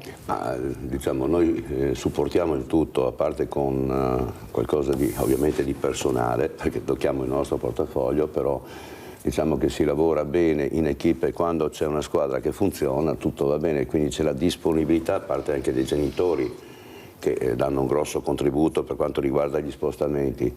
Noi facciamo pagare una quota ovviamente associativa che sì, tutto compreso, lo posso dire tranquillamente, tanto non ci sono segreti, sono 180 euro all'anno che facciamo pagare, dando praticamente la possibilità di fare un campionato nazionale andando in giro. È ovvio che bisogna fare i conti alla lettera, non cerchiamo di fare cassa, cerchiamo sicuramente di dare qualcosa a questi ragazzi. Problema spostamenti, è ovvio che è un problema, perché se io devo considerare che l'anno scorso, quest'anno ci siamo arrangiati, perché ti dico, grazie ai genitori, l'anno scorso abbiamo speso circa 3.500 euro soltanto di spostamenti, che siamo andati a giocare a Bologna, siamo andati a giocare un po' dappertutto, è un costo, bisogna sicuramente venirne fuori, però io credo che se iniziamo a lavorare di squadra, seriamente, il problema ecologia, andiamo a valutare, perché tutti parliamo di ecologia che è arrivata in Italia, ok, fotovoltaico e tutto il resto, capiamo intanto come vengono costruiti, quali terre abbiamo bisogno per costruirli, e iniziamo a capire quali valori economici ci sono sotto. Dico un'altra cosa, le macchine elettriche vanno bene, esistevano nel 1800 se non sbaglio, fine 800 già, quindi erano state scartate perché facevano poca strada. Noi a mettere tutte queste colonnine per ricaricare le macchine abbiamo bisogno di energia. Come la produciamo? Con quali combustibili? Sentiamo Leone Trebasele che poi andiamo avanti. Vai Leone. Ciao Mirella, grazie, saluto i tuoi ospiti. Allora io lavoro 7 ettari di terra. L'anno scorso, con quello che ho prodotto, tolte le spese, mi sono rimaste 2.000 euro in tasca. Poi prendo i contributi seminativi che saranno altri 3.000 euro. Ecco, io con 5.000 euro ci dovrei vivere. Se questi qui arrivano che vogliono mettere i pannelli fotovoltaici, ma gliela do subito la mia terra. Perché? Perché non ho il vantaggio di continuare a lavorare per niente. Un'altra cosa, in Europa abbiamo avuto il Green Deal e tu non vedi neanche una macchina elettrica in giro. In Cina non c'è stato il Green Deal, non ce l'hanno, e il 90% delle macchine sono elettriche. Come mai? Perché i cinesi hanno capito che è più conveniente avere la macchina elettrica, ti costa meno. Tutto sommato, se tu hai i pannelli fotovoltaici e ti carichi la tua macchina, ti costa meno, è più sicura, non inquini. E la gente dei cinesi l'hanno capito perché i cinesi sono intelligenti. Ma sai perché i cinesi sono intelligenti? Perché le donne quando sono incinte, i cinesi, mangiano anche 8 uova al giorno per fare i figli intelligenti. Ecco perché sono intelligenti, perché mangiano uova, e noi invece, attento, non sta a mangiare un uovo, perché ti devono mangiare uno a settimana o uno e mezzo al massimo. Ciao Mirella, grazie. Abbiamo sentito le riflessioni di Leone da Trebasele, poi qualcuno risponderà ai miei ospiti, allora volevi continuare? Prego Giancarlo. Sì, ritorno al discorso, dobbiamo fare squadra, come dicevo prima, stavo sorridendo un po' sull'intervista senza nulla togliere. Qualcuno dice in Cina, da dove arrivano le batterie? Chi le prepara già sulle scocche delle auto. La BMW ha avuto dei problemi per caso? Quanti ne ha licenziati? Allora, se praticamente si sta creando un monopolio, ok? Perché arriva tutto da là, allora il business ci sta, d'accordo, perché ci sta, ma realmente vogliamo andare in questa direzione o vogliamo trovare delle formule alternative? L'idroelettrico è sparito per caso? Il nostro idroelettrico è sparito, abbiamo fiumi, abbiamo dappertutto, non potremo anche sfruttare quelle fonti? Oppure ce le siamo dimenticate? Io dico che bisogna andare praticamente a verificare costi e benefici. Uno, effettivamente quando parliamo di clima, parliamo praticamente di salute, di natura, andiamo a farci una domanda, io farei una domanda a tutti quanti, quanta acqua consumate al giorno per lavarvi, cioè per l'utilizzo per il proprio corpo umano? Quanta di questa praticamente andiamo a valutare anche le varie fognature, reti fognarie come sommesse, che dispersione abbiamo, quanto recuperiamo di quell'acqua reflua che potremmo riutilizzare? Allora andiamo a vedere, visto che Leone si è chiesto quale direzione prenderemo, andiamo a vedere questa direzione, variante urbanistica Cortina, andiamo a vedere.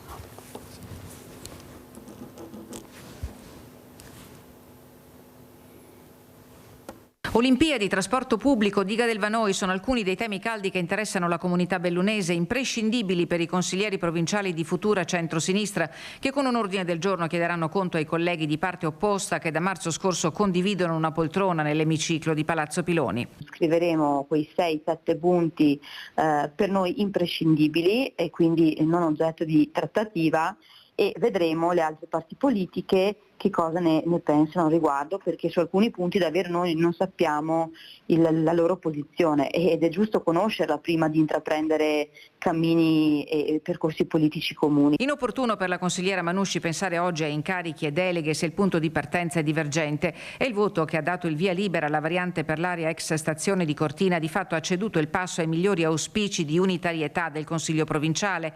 Il sì è arrivato dal presidente Padrini e dal centrodestra, che ha ritenuto la questione un passaggio tecnico dovuto su una decisione legittima del Comune di Cortina. Il no del centro-sinistra è stato un no squisitamente politico. Riteniamo però che questa variante sia essenziale e davvero importante per tutto il Comune di Cortina e abbia dei riflessi politici non indifferenti, politici in senso ampio che riguardano la cittadinanza. Per il gruppo Futura un approccio di metodo dovrebbe essere preminente nell'interesse della cittadinanza, tanto più in questo caso visto i 3 ricorsi al TAR presentati dal Comitato Civico di Cortina, l'ultimo dei quali depositato la settimana scorsa. Pensiamo che la cittadinanza di Cortina debba essere ascoltata sul punto.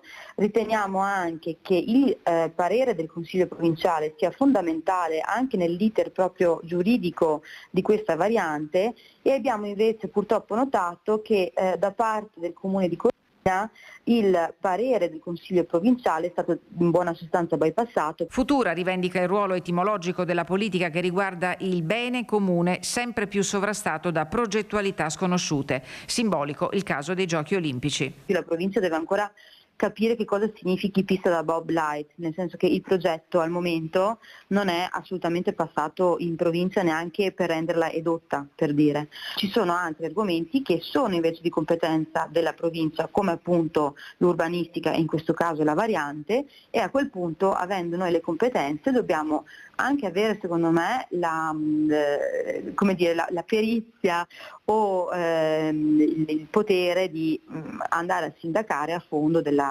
questione. Abbiamo Nadia in linea, vai Nadia. Ciao Mirella, buongiorno ai tuoi ospiti. Ciao. Allora, sabato pomeriggio ho visto un servizio su una televisione nazionale. Praticamente hanno fatto vedere in Toscana, provincia di Pisa, hanno fatto un impianto con l'acqua, che prelevano l'acqua dal sottosuolo.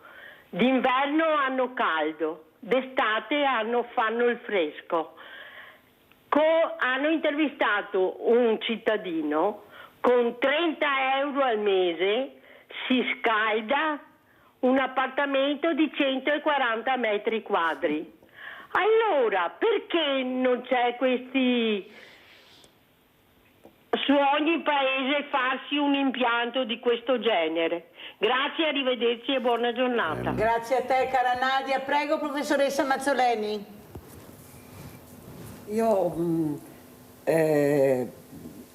rispetto alla questione di Cortina e dei Giochi Olimpici sono già intervenuta in altre occasioni sempre su questo aspetto, perché è quello che più interessa le comunità del Veneto, che sono appunto interessate dall'evento dei Giochi Olimpici. Allora, il problema è proprio a monte, sta nell'evento eccezionale. Ecco, nel momento in cui io devo subordinare le trasformazioni del territorio anche in modo molto importante, come quello che succede di solito con i giochi invernali, perché intervengo in situazioni del territorio molto più fragili che altre, perché sono territori più delicati, e ovviamente se io non ho un progetto alle spalle di visione generale delle trasformazioni che devo introdurre in quell'ambiente, magari anche semplicemente dal punto di vista infrastrutturale, per un migliore adeguamento delle infrastrutture di accesso anche a questi luoghi. Devo comunque averli all'interno di una visione generale che mi permetta di disegnare un assetto futuro sul quale far convergere anche iniziative come quelle dei grandi eventi. Solo quando questo è successo c'è stato un esito dei grandi eventi che è servito effettivamente a trasformare dei territori in modo giusto ed equilibrato. Penso semplicemente alle Olimpiadi di Barcellona, per la quale la città che si è candidata a ospitarle ha programmato una visione del piano della trasformazione di Barcellona su 20 anni, e su quello ha fatto convergere le risorse, ma anche le modalità di localizzazione di questo evento. Quindi non è diventato un evento eccezionale e straordinario che ha una strada autonoma rispetto a quella, per esempio, anche dei permessi, delle valutazioni che si fanno in altre occasioni, perché con l'evento eccezionale l'eccezionalità e i tempi portano sempre a derogare. Perciò non a c'è qualsiasi stata programmazione, dice lei, professoressa? Non c'è stata programmazione? Ma sicuramente in Italia, quando parliamo di eventi come questi, abbiamo come unico esempio positivo quello che è stato fatto nella città di Torino, dove l'evento dei Giochi Olimpici che c'è stato è stato fortemente utilizzato e fatto convergere per la riqualificazione urbana di Torino. Per esempio la Grande Spina è stata costruita all'interno di quella visione, di quella programmazione. Sicuramente così non è stato per i giochi di Milano Cortina. Intanto sono Milano e Cortina. Nel caso di Cortina si sono fatti interventi che hanno fortemente influito non solo sulla messa a sistema degli impianti per ospitare i giochi, ma addirittura trasformazioni come quelle che abbiamo appunto visto, che riguardano proprio l'assetto della città, che non sono all'interno di una visione, ma che sono spinte oggi dagli interessi di quella che è favorire la nuova economia, potenziare quella per esempio del consumo turistico, che non può avvenire in questo modo, deve essere anche quella programmata all'interno di una capacità di tenuta di un sistema complesso come quello appunto di Cortina. Il problema è che questi costi li subiamo noi, professoressa Mazzoleni, sono dei costi incredibilmente alti che non so dove andremo a finire. Per quanto riguarda la telefonata di Nadia di questa acqua, del prelievo di acqua per riscaldare in Toscana, l'ha sentita la telefonata? Sì, no, è una delle forme, quella geotermica, di utilizzo delle energie attraverso altri sistemi, quindi fa parte sicuramente di una modalità di intervento attraverso i vari sistemi della trasformazione energetica, e quindi l'utilizzo di alternative diverse, che però deve essere programmato e visto anche questo in una visione e non solo nella occasione migliore. Chi è intervenuto prima e ha parlato appunto di quanto convenga di più a un agricoltore avere una proposta di utilizzo per il fotovoltaico, ma sicuramente è molto più utile per lui lasciar perdere di coltivare i campi e di metterci il fotovoltaico. Addirittura anni fa veniva incentivato chi metteva il fotovoltaico sui propri terreni agricoli. Adesso fortunatamente non abbiamo più gli incentivi per farlo, però diventa molto comodo, perché quello è un terreno immediatamente disponibile, il contadino, cioè chi opera, il lavoratore che opera su quel territorio è molto più avvantaggiato che non producendo mantenendo appunto l'uso agricolo. Ecco, è questo proprio che non funziona, che non va bene. Quando si dice programmazione e visione diversa, vuol dire mettere queste cose a sistema, vuol dire quali sono oggi, rispetto anche alla conformazione del nostro territorio, dove è opportuno mettere per esempio l'eolico, potenziandolo magari l'eolico, dove è opportuno sistemare il fotovoltaico. No, qui parliamo di nucleare, No. purtroppo, professoressa, purtroppo non ho più tempo, però adesso si parla di questo, di una cosa che veramente non sta né in cielo né in terra, detta degli addetti ai lavori, però capisce che vanno oltre quello che si dovrebbe invece fare, programmare e capire. Ha bisogno di una visione. Grazie, veramente grazie alla professoressa Chiara Mazzoleni, già docente dell'urbanistica allo IUAV, di essere stata con noi. Grazie professoressa. Allora Giancarlo, come Grazie vuoi chiudere? Cosa vuoi dire? Prego.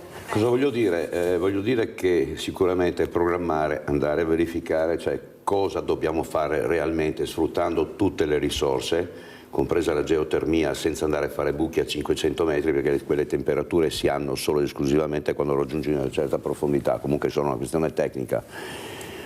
Lavorare con obiettivi, non fare cattedrali nel deserto, come ho paura che finirà da qualche parte con Olimpiadi o cose del genere, perché vengono fatte strutture che poi invece devono servire, e proseguo, essere utilizzate, sfruttate. Io ti faccio una battuta, cioè, magari sciocca, ti dico, con tutti questi soldi che spendono, ma riesco ad avere un piccolo contributo che mi faccio un campo. Scusami la battuta.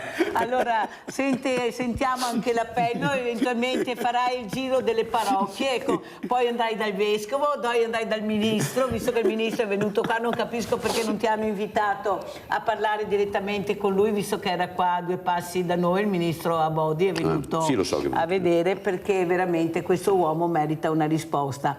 Tanto spazio, tanti campi, tanto tutto, e lui non riesce a trovare un campo che veramente per dare la possibilità a questi ragazzi, che sono tanti, e ragazze, di intraprendere questo sport. Ecco, noi facciamo questo appello e qualcuno si deve svegliare e rispondere a questo uomo che ce la sta mettendo tutta per migliorare la qualità della vita a queste persone. Poi dicono che sono obesi. Pubblicità, grazie.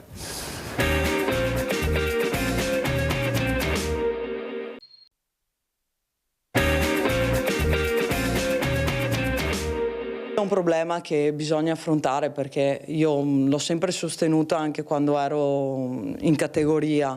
Non è accettabile che una persona si alzi la mattina, vada a lavorare e non ritorni a casa la sera. Quindi in realtà anche qui, indipendentemente da quelli che sono gli accordi che si possono trovare attorno ai tavoli, dobbiamo veramente fare formazione, dobbiamo fare cultura di lavoro e di sicurezza. Lavoro, tutela dei lavoratori, contrattazione. L'impegno di Sara Pasqualin, neoletta segretaria generale della CGIL di Treviso, parte dalle ennesime morti sul lavoro a Milano per fare il punto su quelle che saranno le linee guida principali della sua segreteria. È una grossa responsabilità, perché purtroppo entriamo in una situazione in cui c'è un po' di mal di pancia interno.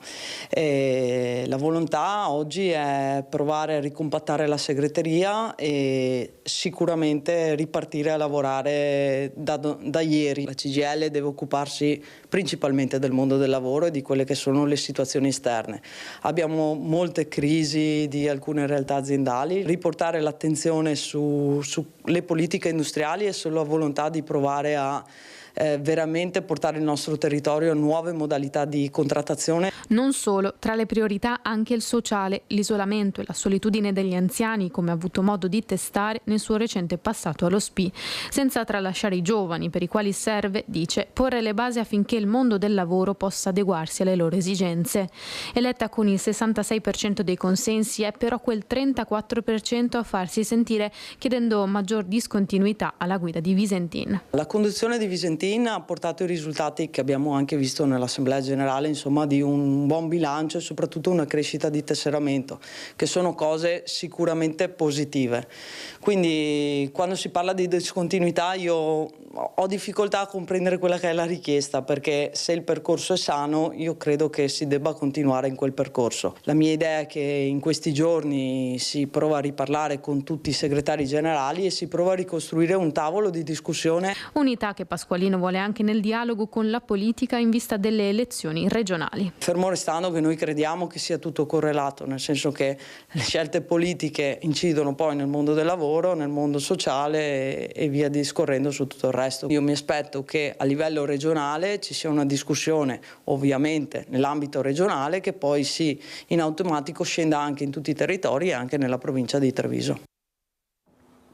Ed è con noi Sara Pasqualin, questo segretaria io dico, anche lei è d'accordo, generale CGIL Treviso, grazie di essere qui segretario. Buongiorno. Saluto anche Giampaolo Valardi, presidente Consorzio Italiano Compostatori, perché sentiremo delle cose importanti per la salute pubblica, per la comunità. Qui si va avanti e la politica forse è più lenta di quello che dovrebbe invece essere. A noi piacciono invece le persone rock, gli enti rock, una politica rock. Il rock è molto bello, ti dà voglia di vivere, di esserci. Segretaria, allora CGIL rock o CGIL lenta, moderata? Ecco, come vede la situazione con quello che è successo, però si va avanti, si cerca di superare e di dare un obiettivo giusto, che è quello di far vedere che la CGIL è nel pezzo e soprattutto i numeri che avete. Prego. Beh, CGIL rock per forza, perché io sono anche batterista, quindi... Ecco, io non lo sapevo, Quindi sicuramente si va avanti, nel senso che le cose da fare sono tantissime, l'abbiamo visto anche nei giorni scorsi, insomma, tutte le iniziative, le manifestazioni che abbiamo fatto sulla pace, i nostri argomenti che sono sempre quello del lavoro, quello della sanità, quello della precarietà del lavoro, quella dell'ambiente, insomma siamo sul pezzo, si sta lavorando, in realtà la CGIL non si è mai fermata.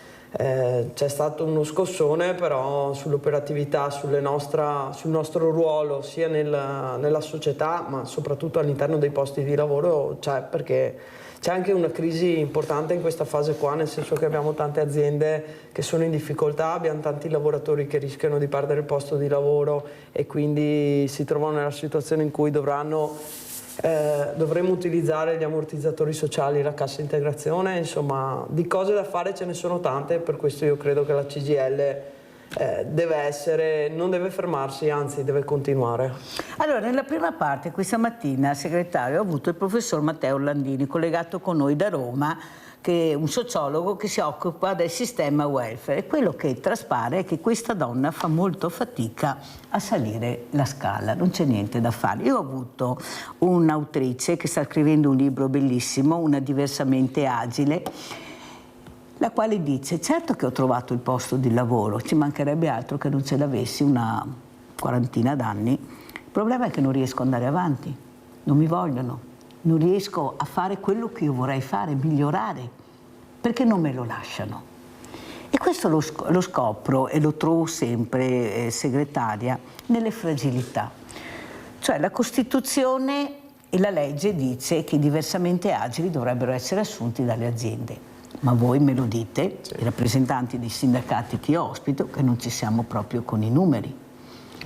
Allora, cosa si potrebbe fare per far capire che queste persone hanno tutto il diritto di avere delle promozioni anche nel lavoro? Perché lei giustamente, e quasi piangeva, ha detto: io so che potrei farcela, sono sicura di questo, ma sono in un angolo. Ecco, qua il sindacato cosa potrebbe fare per aiutare? Oppure quel ragazzino che ha il diploma dell'alberghiero e tutti cercano camerieri, ma lui non riesce a fare il cameriere, perché è diversamente agile. Cioè non è che forse culturalmente proprio non ci siamo, dobbiamo aprire un po' le menti, perché mi sembra che invece di aprirci, qua chiedo anche a Valardi che ha una sensibilità diversa, dobbiamo aprirci, aprire le menti, capire che più ci chiudiamo, più resteremo soli, non faremo nessuna strada. Prego, segretaria, cosa vuole dire questa donna che sicuramente la starà guardando o la vedrà stasera, che dice: sono in un angolo, non ci sto più?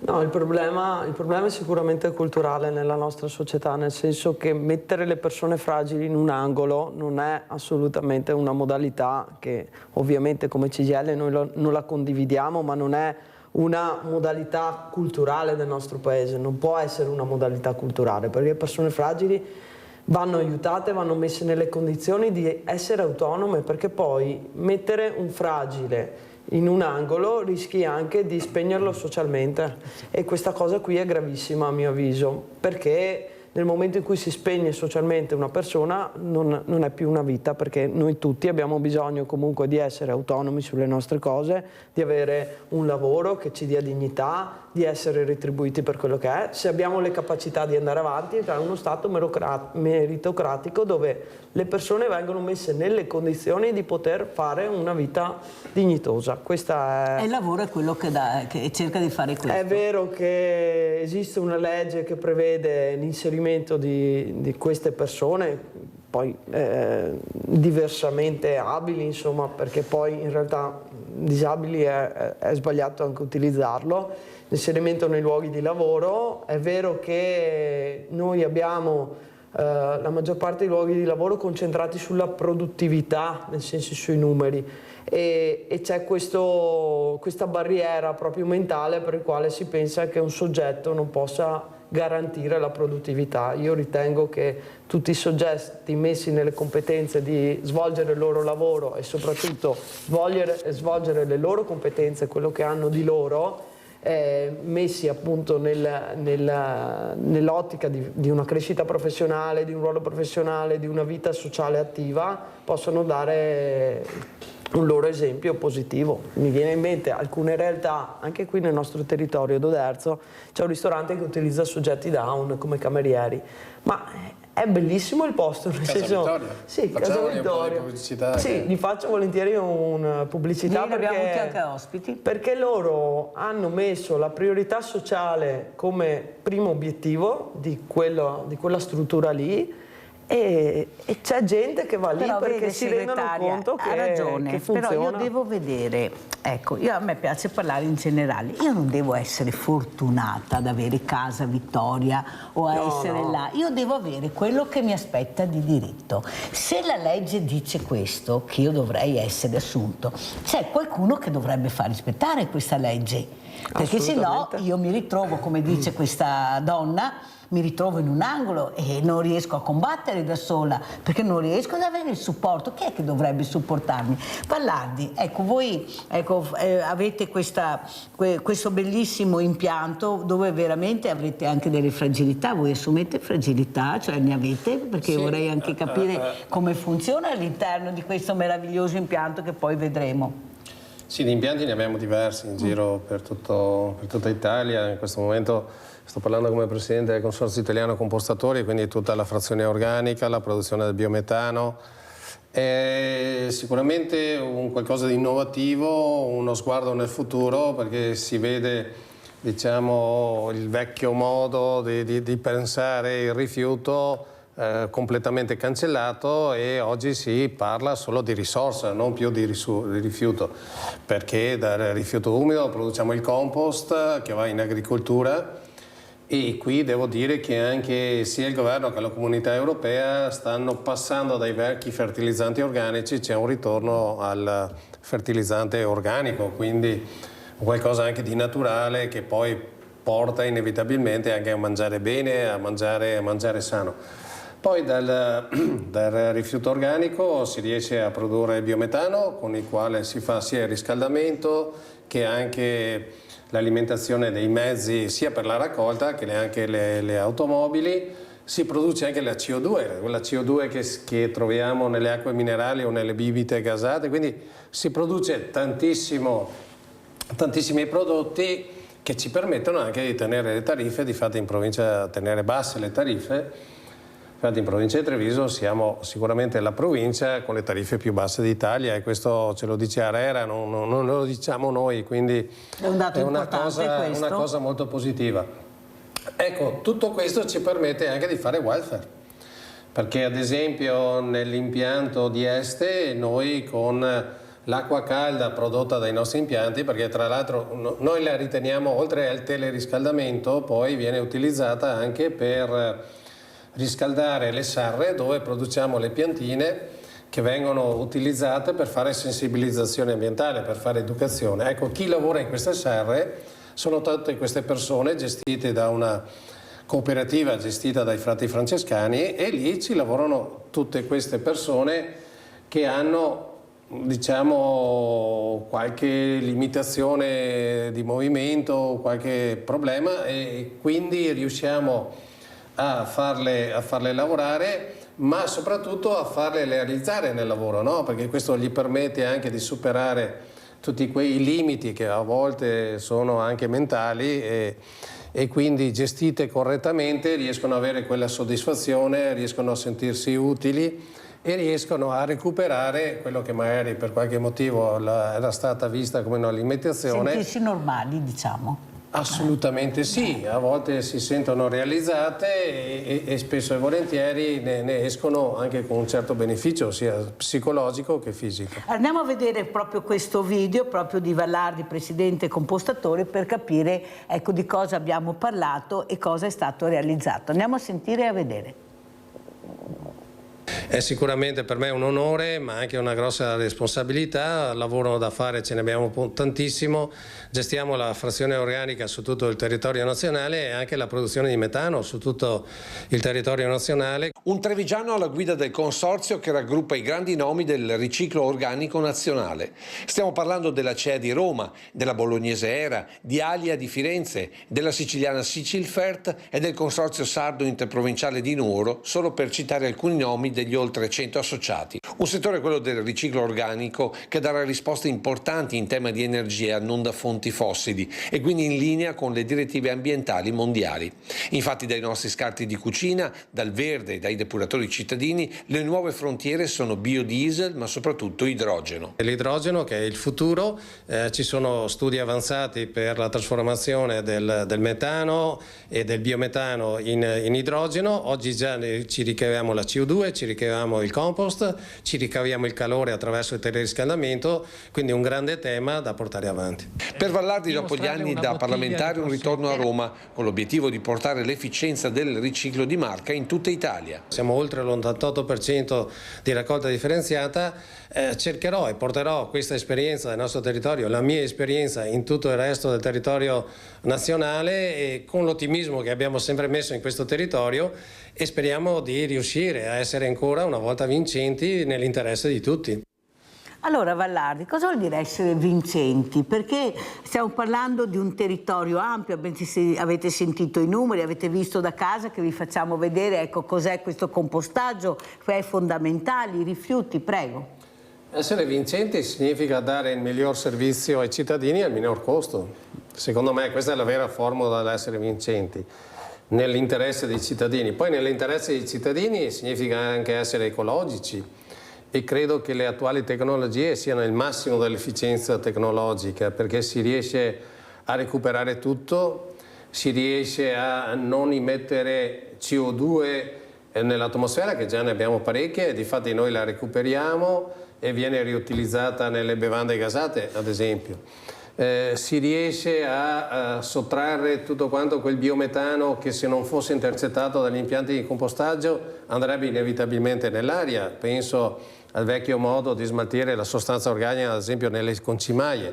Nelle vecchie concimaie si produceva il letame, però tutta la fermentazione aerobica faceva sì che noi non ce ne accorgevamo, ma tutto il metano, che da qualsiasi tipo di decomposizione organica viene prodotto, andava direttamente nell'atmosfera. Oggi tutto questo nei biodigestori viene intercettato, viene lavorato negli impianti, e il biometano viene utilizzato nelle varie forme di cui già ne abbiamo parlato. Ecco, questo significa essere competitivi. Allora, invece alla segretaria Pasqualin chiedo i numeri di queste manifestazioni che abbiamo visto. Nessuno si aspettava che tante persone scendessero nelle piazze, non eravamo più abituati, bisogna dire il vero. Eppure io sono convinta che queste immagini, ecco, ad esempio i video, l'importanza di vedere, ecco, non sono là ma vedo quello che stanno facendo ha smosso le coscienze, qua non c'è niente da dire e da fare. Come avete letto questi numeri e cosa vi proporrete nel futuro proprio per far capire che bisogna che anche le persone partecipino, devono capire che rimanendo in casa col mino vo combatta che ancora regna sovrano, purtroppo non si va da nessuna parte. Ecco, l'unione fa la forza, soprattutto quando c'è la difesa del territorio, la difesa del posto di lavoro, la difesa della propria dignità di persona. Ecco, io ho avuto l'onore di avere ospite quel signore di 92 anni che da solo è andato a protestare in piazza San Marco perché ha detto non ce la facevo più a stare a casa. Ecco, io ho voluto dimostrare, ecco, con la mia persona che io c'ero. Ecco, come avete letto questi numeri, segretaria? Beh, allora, partiamo da un argomento che ha legato tutta una serie di associazioni, tutta una serie di sensibilità anche delle persone, tutta una serie di soggetti che sono stati lavoratori ma anche giovani studenti, perché la piazza era quella di Treviso. Io parlo ovviamente perché vediamo se riusciamo a mandare anche delle immagini dalla regia. Eravamo a Treviso, finalmente Treviso è stata invasa pacificamente da questi soggetti che tutti assieme avevano il principio di gridare appunto pace e di fermare la guerra, una guerra, permettetemi di dirlo, vergognosa, che sta succedendo dall'altra, poco distante da noi in realtà. Tutti pensano sia distante da noi, in realtà è poco distante da noi, ma delle dinamiche, nelle modalità che fanno male non solo dalle immagini che vedi, ma anche come persone non possiamo accettare che succedano atti del genere dove le persone vengono massacrate, dove vengono uccise senza motivazione alcuna, insomma. Anche perché, a prescindere da essere uccisi, non c'è una motivazione che lega il fatto delle persone di essere uccise, insomma. Quella piazza lì nasceva da uno sciopero della CGIL assieme con i sindacati autonomi e nasceva da tutta una serie di altre attività che avevamo fatto assieme al Comitato No War sul territorio. Quindi aveva unito tutto un assieme di persone dalla stessa esigenza, quella di scendere in piazza e di motivarsi. È stata bella perché io ho visto molti giovani e si spera sempre che i giovani imparino in quella piazza che per difendere i propri diritti e per difendere i propri valori bisogna scendere in piazza, perché da casa o sui social con un messaggio non si difende né i valori né la piazza, cioè si rischia solamente di fare un messaggio che non serve a nulla, perché le immagini, le persone messe assieme appunto in un contesto che è una piazza è un'immagine molto più forte e soprattutto ci fa capire che si appartiene a qualcosa insieme con gli altri. Perché poi quello che sta succedendo oggi è che una società individuale sta spegnendo quelli che sono i diritti e i valori delle esigenze di una società collettiva.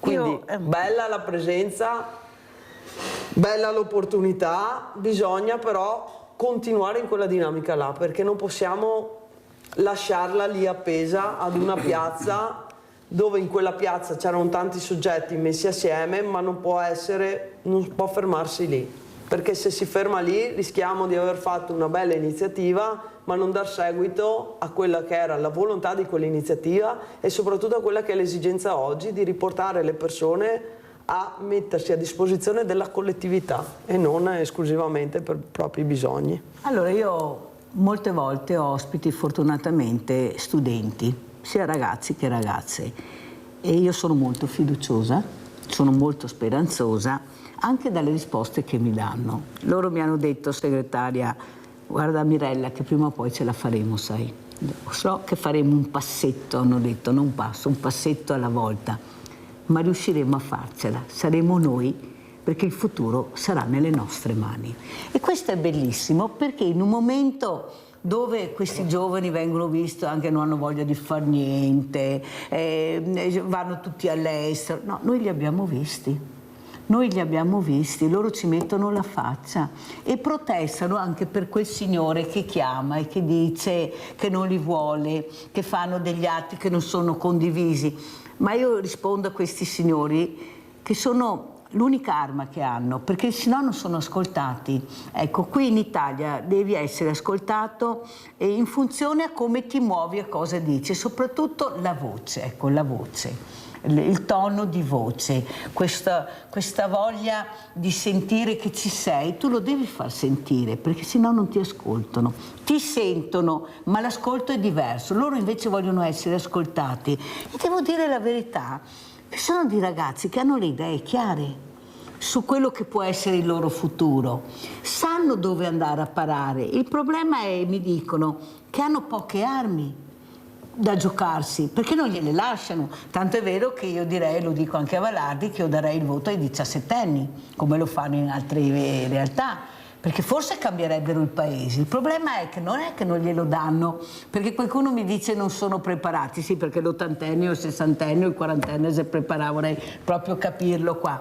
È che hanno paura di questo voto, del cambiamento che può avvenire con questo voto, perché se noi li ascoltiamo, loro sono vicini all'ambiente, sono vicini alla sanità. Io ho avuto l'AIL che ha detto: Mirella, sono venuti 20 ragazzi nel nostro centro e sono diventati tutti 20 volontari. Come mai prima che andavamo nelle scuole non riuscivamo ad averli? Perché non li intrigavano. Loro sono stati intrigati nel momento che sono entrati all'interno di questo centro. Ecco, come intrigare i giovani per far capire che devono continuare, devono andare avanti, segretario? Perché è là che dobbiamo puntare, non dobbiamo guardare le spalle, dobbiamo guardare avanti. E loro ci dicono cosa vogliono: l'ambiente, soprattutto il lavoro, il rispetto, essere loro che gestiscono, non sempre ascoltare. Devono loro essere seduti al tavolo e noi ad ascoltarli, o chi addetti ai lavori. Prego, segretario. No, sicuramente i giovani, la CGIL si sta molto interrogando sui giovani, sul ruolo dei giovani, anche dopo quella piazza, ma in realtà su ragionamenti che facciamo da subito, nel senso che loro sono i soggetti che dovranno prendere in mano la società di domani, cioè sono il futuro, sono la prospettiva, sono quelli che devono muoversi e devono essere consapevoli di tutto quello che c'è in questa società, ed anche quello che funziona e quello che non funziona.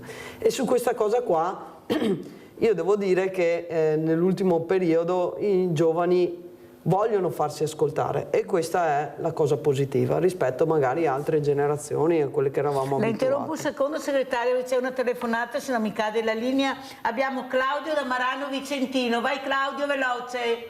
Sì, buongiorno a tutti. La partecipazione alle manifestazioni e la partecipazione al sindacato deve essere fatta soprattutto dai pensionati, che sono già garantiti dalla pensione.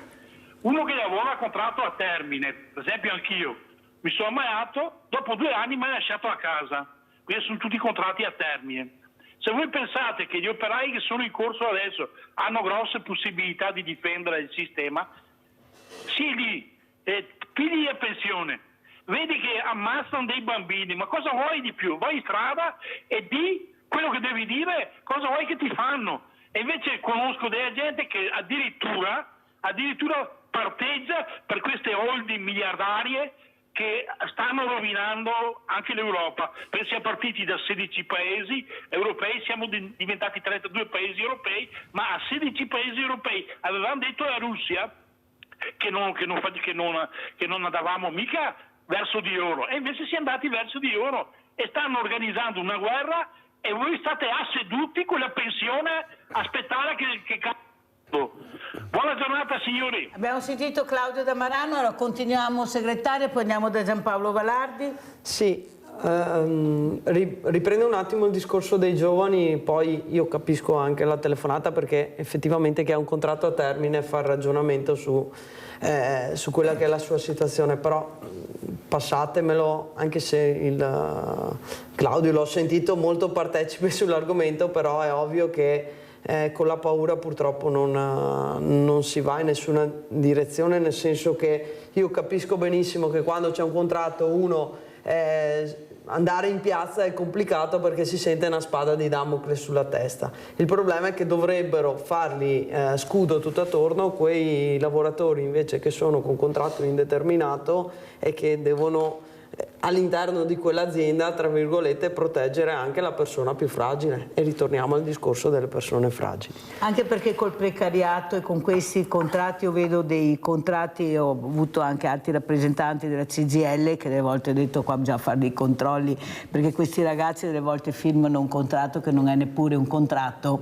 Ecco, c'è un numero di telefono al quale io ho chiamato e naturalmente mi hanno messo giù immediatamente quando hanno sentito che non era la stessa voce. Anche qua, Vallardi, il controllo, cos'è il controllo? Lei è stato un politico anche importante, possibile non riusciamo a capire che è un paese che ha bisogno di controllori? Perché siamo così, non c'è niente da fare, siamo così, noi abbiamo bisogno dei controllori, se no ognuno devia, pochino ma devia. Prego Vallardi.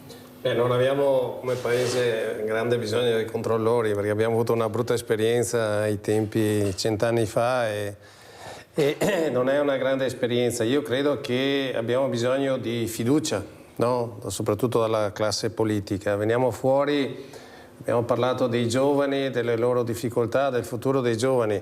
Abbiamo tutti passato un brutto momento che è stato il periodo del Covid e credo che in quel periodo lì i giovani ne abbiano risentito forse più di tanti altri. Perché sicuramente eravamo tutti che non avevamo più punti di riferimento, ma i giovani che quel periodo l'hanno vissuto molto male, oggi si sta recuperando, vedo anch'io sicuramente dei grossi segnali di ripresa da parte dei giovani, ai quali però bisogna dare delle linee, bisogna dare un indirizzo, bisogna dare speranza sotto tutti i profili, bisogna dare un futuro. Vedo, non per metterla in politica, dei timidi segnali di ripresa anche da parte di questo governo sulle politiche familiari. Oggi 2 giovani che vogliono farsi una famiglia non hanno delle grandi praterie dove poter avere fiducia, ci sono difficoltà dal punto di vista economico, ci sono difficoltà nell'acquisto di una casa, ci sono difficoltà sotto tutti gli aspetti, quindi bisogna ridare ottimismo sul fatto che i giovani bisogna metterli alla guida del paese, sicuramente sì, però credo che serve il giusto compromesso tra l'energia dei giovani, assolutamente sì, perché il futuro è nelle loro mani, soprattutto dal punto di vista ambientale, dove comunque stiamo vivendo un momento difficile, vuoi i cambiamenti climatici, vuoi tutto quello che... Due guerre vicine, perché poi alla fine sia la Palestina sia la guerra Russia-Ucraina sono a 6-7 ore di strada da noi, insomma, magari... Però, e quindi sono molto vicine e anche questi influenzano, no? Nel senso dell'incertezza, no? Perché poi ogni giorno i telegiornali che giustamente ne parlano ma amplificano le notizie, creano insicurezza in gente come noi che ha una certa, come me, che ha una certa età. Possiamo benissimo immaginare nei confronti dei giovani che hanno sicuramente problemi diversi. Al di là però di elencare i problemi, cosa possiamo fare? Possiamo solo aiutarli e creare i presupposti per cercare di dare, uno, l'ottimismo, perché come diceva qualcuno è il sale della vita, no? Soprattutto i giovani hanno bisogno di ottimismo, ma hanno bisogno anche di avere certezze sul loro futuro. Sul loro futuro. Allora io sono invece dell'idea, Vallardi, che i controlli possono esserci, non devono essere autoritari ma autorevoli, che è diverso, da persone competenti. Siccome le abbiamo, comprese le fragilità. Hanno bisogno di buoni prima, esempi, allora, più che di controlli, secondo me, perché reprimere a volte è anche facile, no? Però non sempre la repressione porta all'educazione. Non vuol dire che il controllo deve reprimere, il controllo è che fai bene il tuo lavoro. Sono convinto che abbiamo bisogno di buoni esempi. Speriamo. Abbiamo bisogno di buoni esempi. Vediamo. Segretaria, come ci saluta? Cosa vuole dire? Ormai siamo in chiusura? Beh, di argomenti ce ne sono tanti, oggi ne abbiamo toccati solo alcuni di quelli che insomma stanno nella nostra agenda sociale, prima sociale e poi politica della CGIL, perché in realtà noi incrociamo come tutti, insomma, anche quando si va in giro per la nostra quotidianità, noi incrociamo soggetti fragili, soggetti in difficoltà, soggetti che hanno esigenze particolari, giovani che vogliono essere ascoltati e esempi che bisogna dare. Io condivido quello che è stato detto prima, quindi in realtà ritengo che da quella piazza, con quei principi, si possa veramente provare a fare un percorso di coinvolgimento delle persone per riattivare la partecipazione collettiva che abbiamo un po' perso anche col periodo del Covid, ma che nasce dalla forza del nostro popolo, nel senso di stare insieme e provare assieme a portare avanti i nostri ideali possono anche far cambiare una politica che ad oggi non sta appassionando buona parte della nostra popolazione. Perché una politica distante da quelle che sono le esigenze delle persone è una politica che sbaglia e che sta trascinando il nostro paese indietro, a diventare un fanalino di coda, quando in realtà ci sono eccellenze, ci sono competenze, ci sono teste, ci sono capacità. Purtroppo. Abbiamo un paese bellissimo, cioè c'è tutta una serie di cose che potrebbe rendere l'Italia un paese veramente vivibile per i giovani, vivibile per gli anziani, che comunque anche loro hanno tutta una serie di questioni, e per i lavoratori e le lavoratrici. E in effetti vede Vallardi che gli esempi che abbiamo non sono di sicuri positivi, quelli che arrivano dalla politica, sta andando tutta da un'altra parte, non dalla parte nella quale le piazze chiedono gli stipendi che sono bassissimi, le pensioni che non ce la fanno, gli affitti, non si trovano le case, non si trova niente. Eppure la politica potrebbe superare anche la burocrazia, l'abbiamo visto col Ponte Morandi ma anche con la Cortina, dove vogliono si supera. Ecco, il ragazzo vi sta guardando, il ragazzo osserva, la persona osserva e dice basta, adesso dovete ascoltarci con i buoni esempi ma anche con controllo del territorio, perché non ce la facciamo più. Però devo ringraziare Giampaolo Vallardi, perché se l'anno scorso ci siamo riscaldati al Banco Solidale con queste persone che non riuscivano neppure a prendersi la legna, lui ci ha aiutato, io lo dico, lo sapete che Mirella dice tutto, perciò spero che anche quest'anno si metta, se c'è la possibilità, la mano nel cuore, perché anche quest'anno, guardate, la povertà, qua lo dico anche alla segretaria, sta aumentando in maniera incredibile, abbiamo dei numeri pazzeschi, non so dove andremo a parare. Perciò grazie veramente ai miei ospiti, veramente grazie. Adesso andiamo a vedere l'assegno di Mirella. Ciao. Ciao grande famiglia di Dette Veneta. Guardate chi è vicino a me. Ha un sorriso. È Daniel, che voi avete già conosciuto. Cosa vuol dire avere degli attacchi di panico per una situazione familiare che non vedete, non vedi la luce nel tunnel?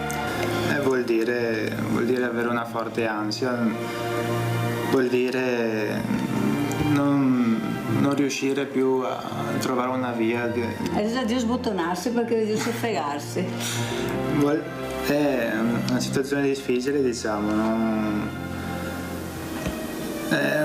Quanti anni hai, Daniel? Io ne ho 22 tra poco. 22 tra poco. E tu hai anche un diploma? Sì, ho un diploma, sì, sono perito meccanico, diciamo, sarebbe la denominazione ora è assistente tecnico, diciamo, ma sarebbe perito meccanico, ecco. Però non trovi lavoro, nonostante che si dica anche sui giornali non troviamo personale, no? Cos'è che vorresti dire tu a queste persone, a questi imprenditori che dicono noi cerchiamo e non troviamo nessuno, non hanno voglia di lavorare i giovani? In base alla mia esperienza personale ho sempre trovato delle aziende che cercavano gente con esperienza, ma naturalmente uscendo da un istituto professionale non ce l'hai l'esperienza, devi farla da qualche parte e quindi non avendola e non volendo fartela fare, come fai ad entrare su un'azienda? Lavoro soprattutto. Il lavoro è la prima cosa, perché avendo il lavoro sei anche più libero, diciamo, lavoro rende liberi. Cosa vorresti dire alla tua mamma?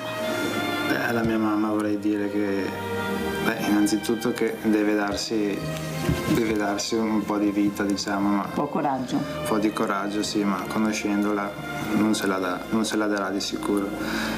E per quanto riguarda me, io posso sentirmi anche un po' in colpa perché non potendoti aiutare in nessun modo non saprei cosa fare, diciamo, cioè il lavoro non riesco a trovarne e non saprei in che modo aiutarli, perché vedo che fanno sacrifici per tirare avanti e tutto quanto, ma... Quando tu ti raffronti con i tuoi coetanei e non hai neppure la patente, che al giorno d'oggi sembra una cosa impossibile a non avere, sembra impossibile proprio per un ragazzo non avere la macchina, la patente, ti senti un po' escluso oppure da questo mondo che gira attorno a questi motori, a queste macchine, ormai se hai la macchina non ti sposti più da nessuna parte, oppure si può farcela lo stesso? In certi momenti ti senti limitato, certamente, perché magari certi posti in cui devi andare sono abbastanza isolati, diciamo, e magari i mezzi di trasporto non si arrivano fino a lì, e quindi avere la macchina sarebbe un gran aiuto, ma per quanto posso cerco di muovermi con i mezzi pubblici, altrimenti sto a casa, diciamo. Ecco, ascolta Dania, allora tu hai detto questo e noi sai cosa abbiamo fatto? L'abbiamo preso nella grande famiglia, perché siccome li metto alla prova questi ragazzi, e lui è proprio bravo, sapete, è anche molto educato, ma soprattutto molto intelligente. E allora, perché lui prosegua, adesso stiamo anche curandolo, siamo vicini anche come cura, perché bisogna anche curarlo un pochino, perché era veramente depresso anche lui. E allora cosa abbiamo pensato di fare? Di darti un assegno. Questa è una sorpresona che lui non se l'aspettava. Questo però è tutto per te, della grande famiglia. È diventato tutto rosso. Perché proprio è una sorpresa che lui non sapeva assolutamente niente. Cosa vuoi dire, Dani? È difficile trovare le parole adesso. Sei emozionato? Non saprei cosa dire, perché è veramente una sorpresa, cioè veramente una sorpresa sul serio. E non so. Siamo contenti, sai, di dartelo questo assegno. Più di così non saprei come ringraziarvi. Allora ringrazio la grande famiglia, perché lei... Certamente ringrazio la Mirella in primis, poi tutta la gente che ci sta dietro, che sono veramente tanti.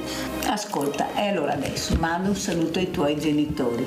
Vediamo cosa dici i tuoi due meravigliosi genitori. Dai. Niente, voglio dire, saluto mamma e papà e che vi voglio bene.